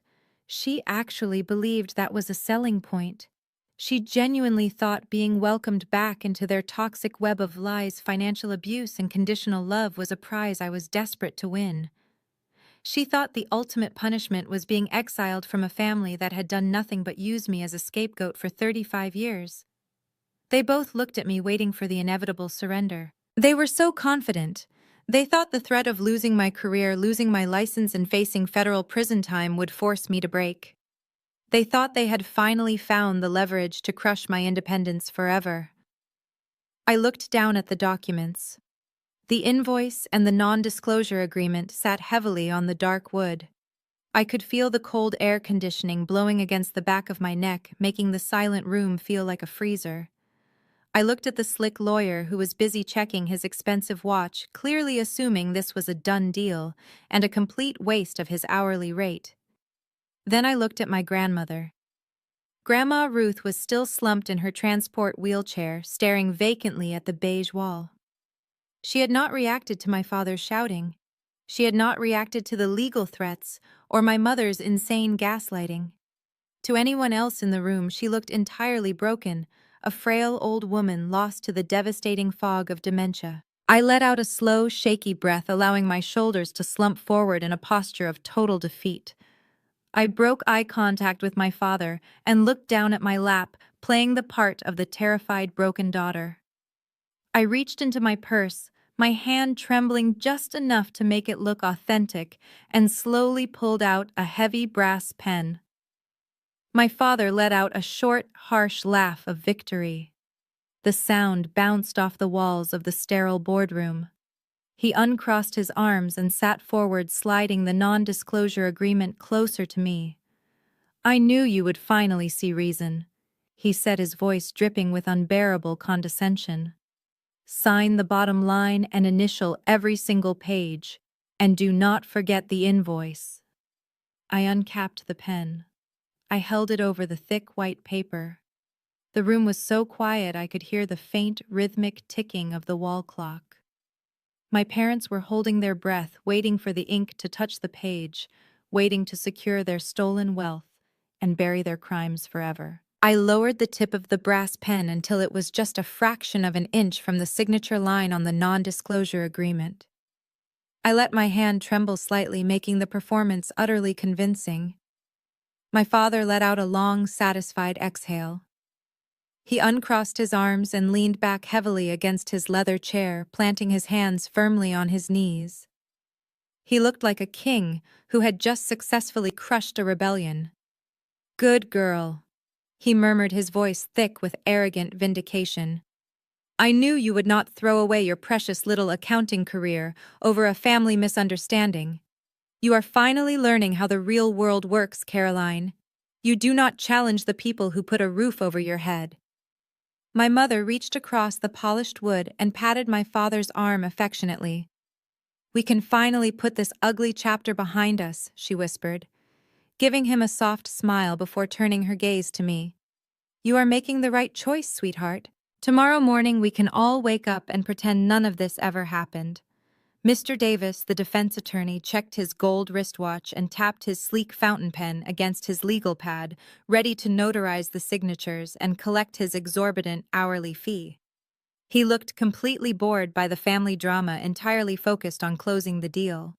I kept my eyes locked on the stark black ink of the signature line. I counted backwards from 3 in my head.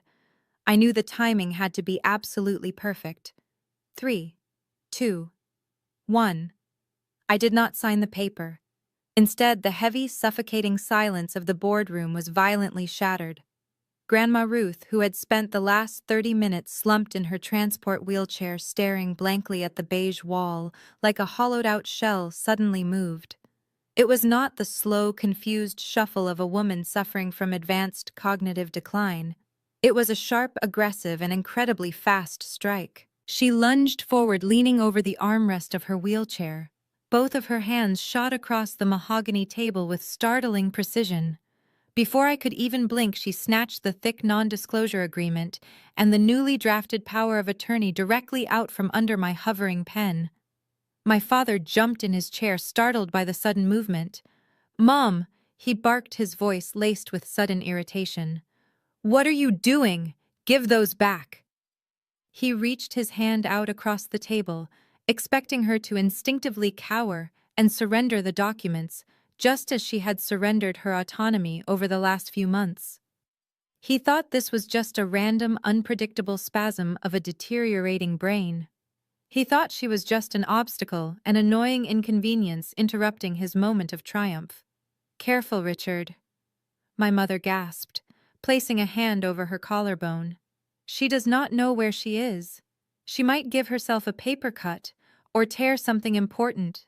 Just take them from her gently." Mr. Davis let out an annoyed sigh, clearly frustrated that his easy payday was being delayed by an elderly woman having a dementia episode. He pushed his chair back slightly, giving my father room to wrangle his mother. But Grandma Ruth did not let go of the papers. She did not look confused. She did not look frightened. She gripped the thick stack of legal documents with both hands, her knuckles turning white with the sheer force of her grip. "Mom, drop the papers right now," my father commanded, using the loud, slow, and patronizing tone he always reserved for her. "Caroline needs to sign those. You are being disruptive, and we do not have time for this nonsense today." Grandma Ruth ignored him completely. She looked directly at me across the wide expanse of the mahogany table. For the first time all morning, our eyes locked. The cloudy, vacant haze that had masked her expression for months was entirely gone. Her eyes were bright, clear, and burning with a fierce, razor-sharp intensity. She gave me a single, almost imperceptible nod. Then she looked down at the legal documents in her hands. With a single fluid and powerful motion, she twisted her wrists and ripped the thick stack of papers straight down the middle. The sound of the tearing paper echoed like a gunshot in the sterile quiet of the boardroom. She did not stop there. She placed the torn halves together and ripped them again, reducing my father's meticulous legal extortion plan into jagged, useless scraps. My father froze, his outstretched hand hovering uselessly over the table. His mouth fell open in absolute shock. He could not comprehend what he was seeing. "What are you doing?" he shouted, the irritation in his voice instantly morphing into panicked disbelief. "Those are legal documents. You are destroying your own estate planning." Grandma Ruth let the torn pieces of paper fall from her hands. They fluttered down, scattering across the polished mahogany surface like a pile of useless trash. She planted her hands firmly on the armrests of her transport wheelchair and pushed herself up. She did not stand completely, but she sat up perfectly straight, her spine rigid, her posture commanding, and entirely lucid. The frail, hunched shadow of a woman vanished. In her place sat the formidable, intelligent matriarch who had built a real estate empire alongside my grandfather decades ago. She turned her head slowly, locking her piercing gaze onto my father. The room temperature seemed to drop another 10 degrees. "I am not destroying my estate planning, Richard," she said. Her voice was steady, resonant, and completely devoid of the trembling weakness she had been faking for months. "I am destroying yours." The absolute clarity in her voice hit the room like a physical shockwave. My mother let out a strangled gasp, covering her mouth with both hands. Mr. Davis, the attorney, sat up straight, his bored expression instantly replaced by sharp professional alarm. He was a sleazy lawyer, but he was not an idiot. He realized immediately that the woman sitting across from him was not mentally incapacitated in the slightest. Attempting to force a power of attorney over a fully lucid, unwilling adult was a career-ending move. My father stared at her, his face turning a sickly ashen gray. He opened his mouth to speak, but no words came out.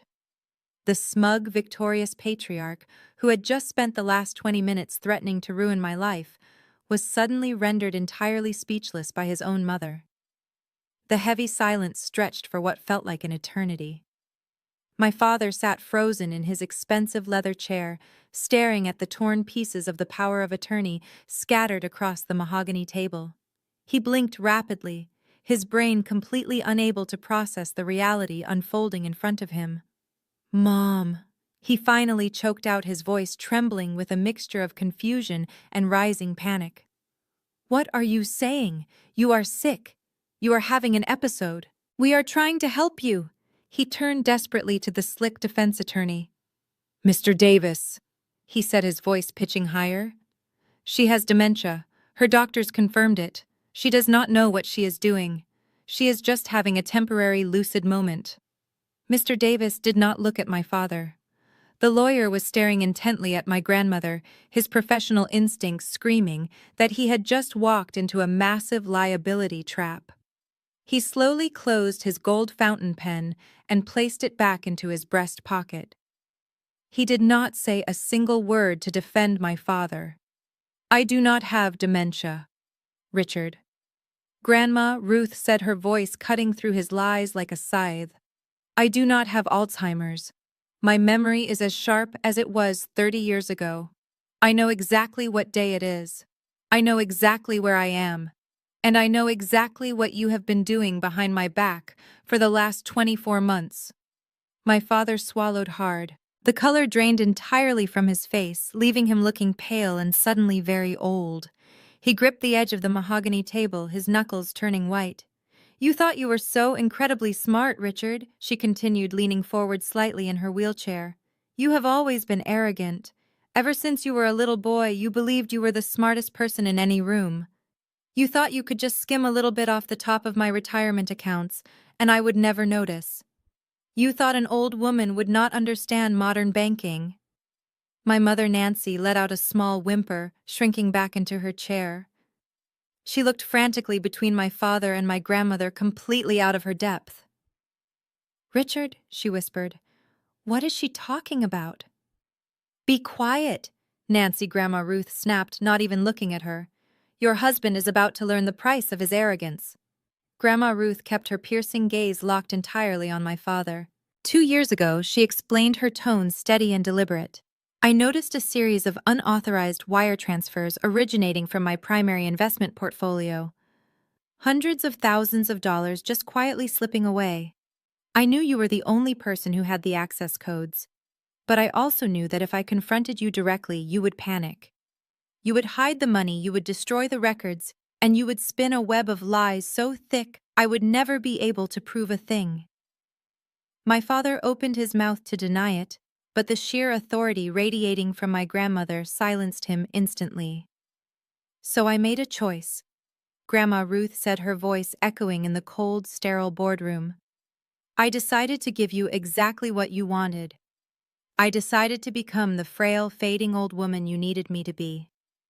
I watched my father's eyes widen in sheer, unadulterated terror as the truth finally crashed down on him. Every forgotten name, every blank stare, every time she had sat silently in the corner while he spoke over her and made decisions on her behalf, had been a highly calculated performance.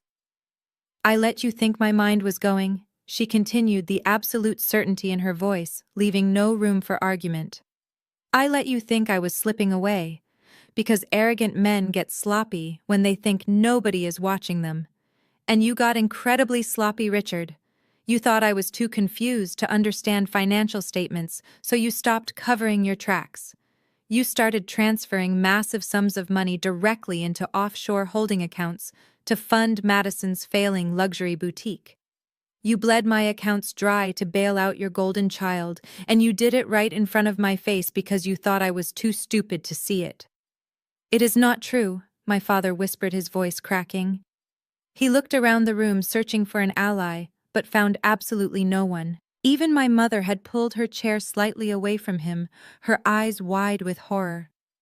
"While you were busy playing the devoted son, taking me to doctor's appointments and loudly complaining about my declining health to anyone who would listen."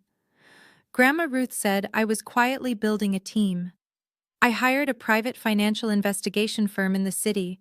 I retained my own legal counsel. Not bottom-feeding extortionists like Mr. Davis here," she added, shooting a brief look of absolute disgust at the lawyer, "but real federal litigators." Mr. Davis shifted uncomfortably, clearing his throat. He reached for the handle of his leather briefcase, his eyes darting toward the conference room doors. "For 2 entire years I let you dig your own grave, Richard," my grandmother said, leaning back into her chair with the posture of a reigning queen. "I sat in my assisted living condo and I watched you steal my money. I documented every single wire transfer, I recorded every single phone call where you impersonated me to my brokers. I handed every piece of evidence over to my investigators. I let you get so comfortable in your theft that you finally made the ultimate fatal mistake." My father's chest heaved as he struggled to pull air into his lungs. The sweat was pouring down his forehead, stinging his eyes. "What mistake?" he asked, his voice barely a breath.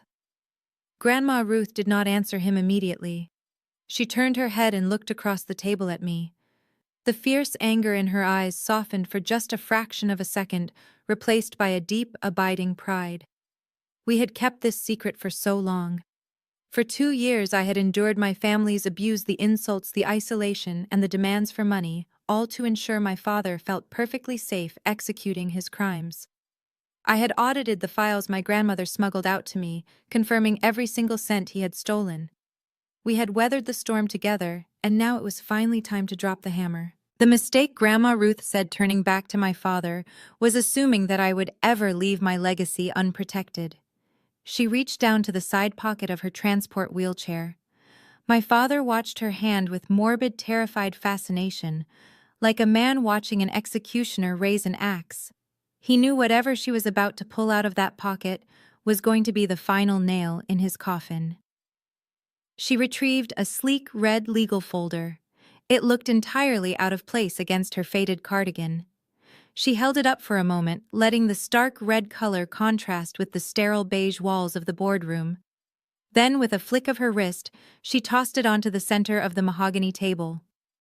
It landed with a heavy thud, sliding across the polished wood and coming to a stop directly on top of the torn pieces of the power of attorney my father had tried to force me to sign.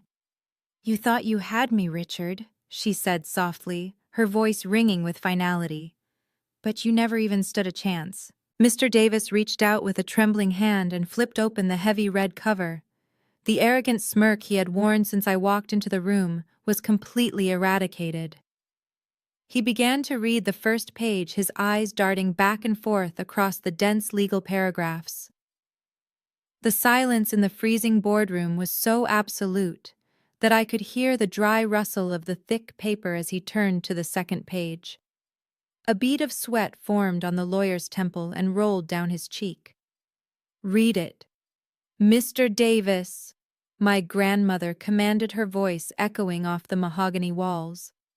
"Read it out loud so my son can understand exactly why his little extortion plan is over." Mr. Davis cleared his throat. It sounded like he was swallowing broken glass. "Mr. Richard," he began, his voice lacking all of its previous smooth confidence. "This is a legally binding, fully executed trust agreement. Specifically, it is an irrevocable blind trust." My father gripped the edges of the table. "What does that mean?" he demanded, his voice rising in panic. "I do not care what kind of trust it is. She is mentally incompetent. I am filing for conservatorship. You cannot file for conservatorship over an asset she no longer owns," the lawyer snapped, losing his professional composure. "According to these documents, your mother legally transferred the deed to her estate, the assisted living condo, and her entire liquid investment portfolio into this trust exactly 5 years ago." My father stared at him, his mouth opening and closing silently. 5 years ago, he repeated the timeline, hitting him like a physical blow. "That is impossible. I checked the county records when I secured the business loan for Madison. The house was in her name." "You checked the outdated public tax portals, Dad," I said, leaning back in my chair and crossing my arms. "Forensic accountants know where to actually look." Grandma Ruth filed the transfer of deed privately through a holding company before moving it into the trust. The public records were intentionally left untouched to keep you comfortable. My father turned his terrified gaze toward me. His chest heaved as his brain struggled to catch up to the trap he was currently bleeding out in. "When you set up an irrevocable blind trust," Grandma Ruth explained, looking at my father with absolute coldness, "you surrender all legal ownership of your assets. I do not own the house you used as collateral, Richard. I have not owned it for half a decade. Which means, when you went to that commercial bank 3 years ago to bail out Madison's failed boutique, You forged my signature on a property deed that had absolutely zero legal value to my name. Mr. Davis pushed his chair back from the table, the heavy wooden legs scraping loudly against the floor. You used an asset you had no legal claim to, he said, his voice rising in sheer panic. You forged a signature for a property owned by a trust. Do you understand what you have done, Richard? You did not just embezzle from your mother, you committed federal bank fraud and wire fraud. My mother. Nancy let out a high-pitched wailing gasp. She pressed her hands over her face, sobbing openly as the reality of federal prison finally shattered her country club illusions. Richard, she cried out, her voice muffled by her hands. Tell them it is not true. Tell them you did not do it. My father ignored her. He was staring at the red folder, his eyes wide and bloodshot.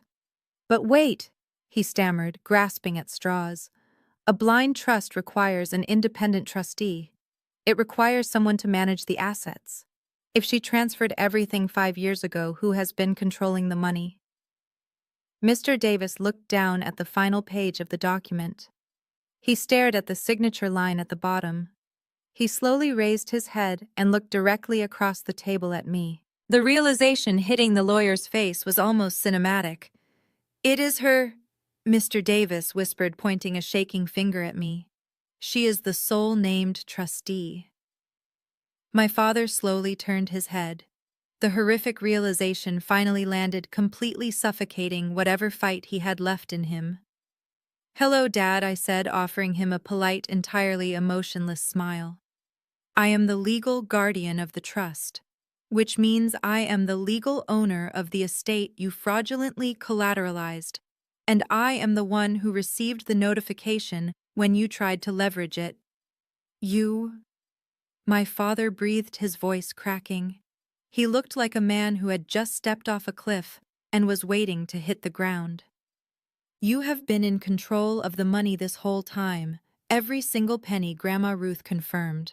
When I realized you were stealing from me, I knew I needed someone brilliant to protect the rest of my legacy. I needed someone who understood complex financial law. But more importantly, I needed someone who was entirely immune to your toxic manipulation. Someone who saw right through you. I chose the daughter you spent 35 years underestimating. My father's hands began to shake violently. He looked down at the torn pieces of the power of attorney and the $512,000 invoice he had tried to extort me with. He had brought me to this law firm to threaten my accounting license and demand $500,000. He had thought I was a helpless scapegoat. Instead, he had unknowingly invited the sole legal trustee of the estate to sit across from him while he openly confessed to a federal crime. Mr. Davis, the sleazy defense attorney, suddenly sprang into action.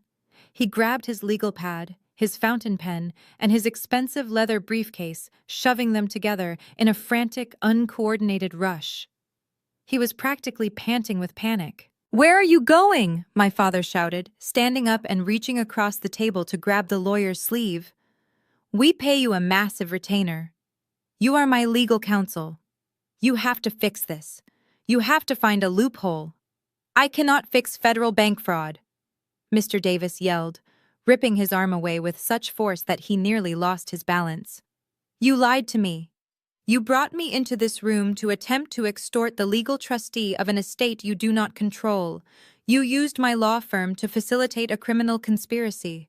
I am withdrawing as your legal counsel effective immediately." "No," my father begged, his voice breaking into a desperate, pathetic whine. "Please. If the bank finds out, they will call my loan. They will seize everything. I will go to prison. They already know," I said calmly. My father froze. He slowly turned back to me. "What did you say?" I forwarded the forged loan documents, the real trust paperwork, and the offshore routing numbers you used for Madison's boutique directly to the bank's fraud department yesterday afternoon, I said, checking my watch. They have had about 18 hours to review the file. I imagine they will be contacting the federal authorities by the end of the business day. Mr. Davis did not wait to hear another word. He turned and sprinted out of the conference room, pushing through the heavy double doors and disappearing down the hallway to save his own license. The heavy mahogany doors slowly swung shut, leaving my parents entirely alone with the two women they had spent their lives abusing. The arrogant patriarch, who had demanded payment for my existence, was gone. In his place was a broken, terrified criminal staring down the barrel of a federal indictment. He collapsed backward into his leather chair, burying his face in his shaking hands. For the first time in 35 years, the room was completely free of his booming voice, his insults, and his control. My mother lowered her hands from her face. Her makeup was ruined, running down her cheeks in dark, ugly streaks. Her perfect pearls suddenly looked like a collar. She looked at the red folder, then at my grandmother, and finally at me. "Caroline," she whispered, her voice trembling with raw, desperate terror. "We are your family. Please, you have the money. You control the trust. You can pay the bank off. You can make this go away. If you do not help him, he will go to jail. We will lose our house. We will lose everything." I looked at the woman who had laughed when my father humiliated me, who had told me to stop being sensitive when he handed me a bill for my childhood, who had happily enabled the destruction of my self-esteem just to keep her comfortable life intact. "I am not your sweet girl, Mom," I said, my voice cold and hard as steel. "And I'm not fixing your mess." But Grandma Ruth was not finished. She reached into the pocket of her faded cardigan one last time. She pulled out a single crisp sheet of paper. She placed it flat on the mahogany table and slid it slowly across the polished wood until it rested right in front of my father's shaking hands. "Since we are so fond of itemizing our family debts, Richard," my grandmother said quietly, her voice ringing with absolute finality, "here is your final bill." My father stared at the crisp white sheet of paper resting on the mahogany table. His hands were shaking so violently that when he finally reached out to pick it up, the paper fluttered like a leaf in the wind. He pulled it close to his face, his bloodshot eyes scanning the typed lines. It was formatted exactly like the ridiculous invoice he had thrown at me during the barbecue. But instead of braces and college tuition, this one listed actual federal crimes. "Read it out loud, Richard," my grandmother commanded, her voice echoing in the freezing boardroom. "Since you felt so entitled to charge your own daughter for the basic cost of raising her, I think it is only fair that I charge you for the money you stole from your own mother." My father could not speak. His lips parted, but only a dry, pathetic wheeze escaped his throat. "Fine, I will read it for you," Grandma Ruth said, sitting up even straighter. Line item 1. $850,000 systematically drained from my primary retirement accounts over the course of 24 months. Line item 2. $150,000 in legal fees to retain federal investigators and forensic accountants to track exactly where you hid it. Line item 3. $200,000 in punitive damages for emotional distress and attempted elder abuse. She leaned forward, resting her forearms on the table. The grand total comes out to exactly $1.2 million. And unlike your imaginary bill, Richard, this one is backed by undeniable forensic evidence. My father dropped the paper. It floated back down to the table, landing next to the torn scraps of his fake power of attorney. He looked like a man who had just been violently stripped of his entire reality. His chest heaved as he struggled to pull oxygen into his lungs. "You cannot do this to me, Mom," he whispered, his voice breaking into a terrified sob. "I am your son. If I cannot pay this back, I will go to prison. I will lose the house. I will lose the cars. I will have nothing. You should have thought about that before you forged my signature on a commercial loan." My grandmother replied, her face completely devoid of sympathy. "You should have thought about that before you dragged me out of my home this morning and tried to declare me mentally incompetent just to save your own skin. You crossed a line today, Richard. You stopped being my son the moment you decided my life was just collateral for your ego." My mother, Nancy, let out a loud, agonizing wail. She finally understood that there was no way out. There was no country club connection or clever lie that could fix this. She turned to me, her face completely ruined by tears and smeared mascara. "Caroline," she begged, her voice high-pitched and desperate, Caroline, please. You are a forensic accountant. You know how these federal audits work. You can bury the evidence. You can pay off the bank. You have the trust money. You cannot let your father go to federal prison. It will destroy our family name." She reached across the table, her manicured fingers clawing at the polished wood, trying to grab my hand. I pulled my arm back sharply, recoiling from her touch in absolute disgust. "You do not have a family name, Mom," I said, looking at her with nothing but cold pity. "You have a facade. And it is finally over." My father suddenly threw himself out of his expensive leather chair. He stumbled awkwardly, his knees hitting the carpeted floor. The arrogant, booming patriarch who had demanded absolute obedience for 35 years was now on his knees, crawling around the edge of the mahogany table toward me. "Caroline," he sobbed, grabbing the edge of my chair. "Please, I am begging you. I was wrong. I was so wrong. I am sorry about the invoice at the barbecue. I am sorry about everything. Just please use the trust money to pay off the commercial bank. If you clear the loan, the bank will drop the fraud charges. They just want their money back. You can save me. You are the only one who can save me." He was weeping openly, tears streaming down his red-flushed face, snot running from his nose. He looked pathetic. He looked incredibly small. I looked down at him. For my entire life I had waited for an apology from this man. I had spent my childhood striving for perfect grades, my 20s building a flawless career, always hoping that one day he would look at me with pride instead of disdain. But watching him grovel on the floor of a law firm, I realized something profound. I did not need his apology. I did not want his approval. He was not a man worthy of my respect. I stood up, pushing my leather chair back. He scrambled backward, giving me space, still crying and pleading. "I am not going to save you, Dad," I said, my voice perfectly steady. "You spent my entire life treating me like a burden. You told everyone I was a difficult, ungrateful daughter. You watched Madison steal from our grandmother and you defended her. You tried to ruin my career and have me arrested just to cover your own tracks." I picked up my purse from the table and slung it over my shoulder. "You handed me a bill for $512,000. I continued, looking down at him. "You said you wasted your life on me and you wanted me to pay it back. Well, consider this my final payment. I am walking out that door and I am never looking back. You can pay your own debts from a federal jail cell." I turned to Grandma Ruth. She was watching me with a quiet, proud smile. "Are you ready to go?" I asked her. "I have never been more ready," my grandmother replied. I walked over to her transport wheelchair. I grabbed the handles, gripping the rubber tightly. I did not look back at my mother, who was still wailing into her hands at the table. I did not look down at my father, who was curled into a ball on the floor, sobbing hysterically as his entire world collapsed around him. I pushed my grandmother out of the freezing, sterile boardroom. The heavy mahogany doors swung shut behind us, cutting off the sound of my parents' desperate cries. The heavy silence of the hallway felt like a massive weight lifting off my chest. We walked out of the law firm and into the bright, warm morning sun. The air smelled clean and fresh. I helped Grandma Ruth into the passenger seat of my car and folded her wheelchair into the trunk.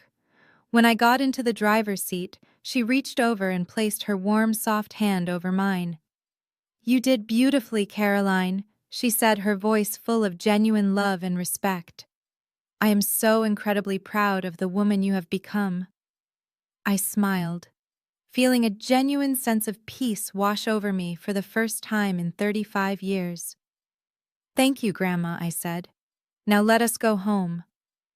I started the engine and drove away from the towering glass building, leaving my toxic family to face the absolute ruin they had built for themselves.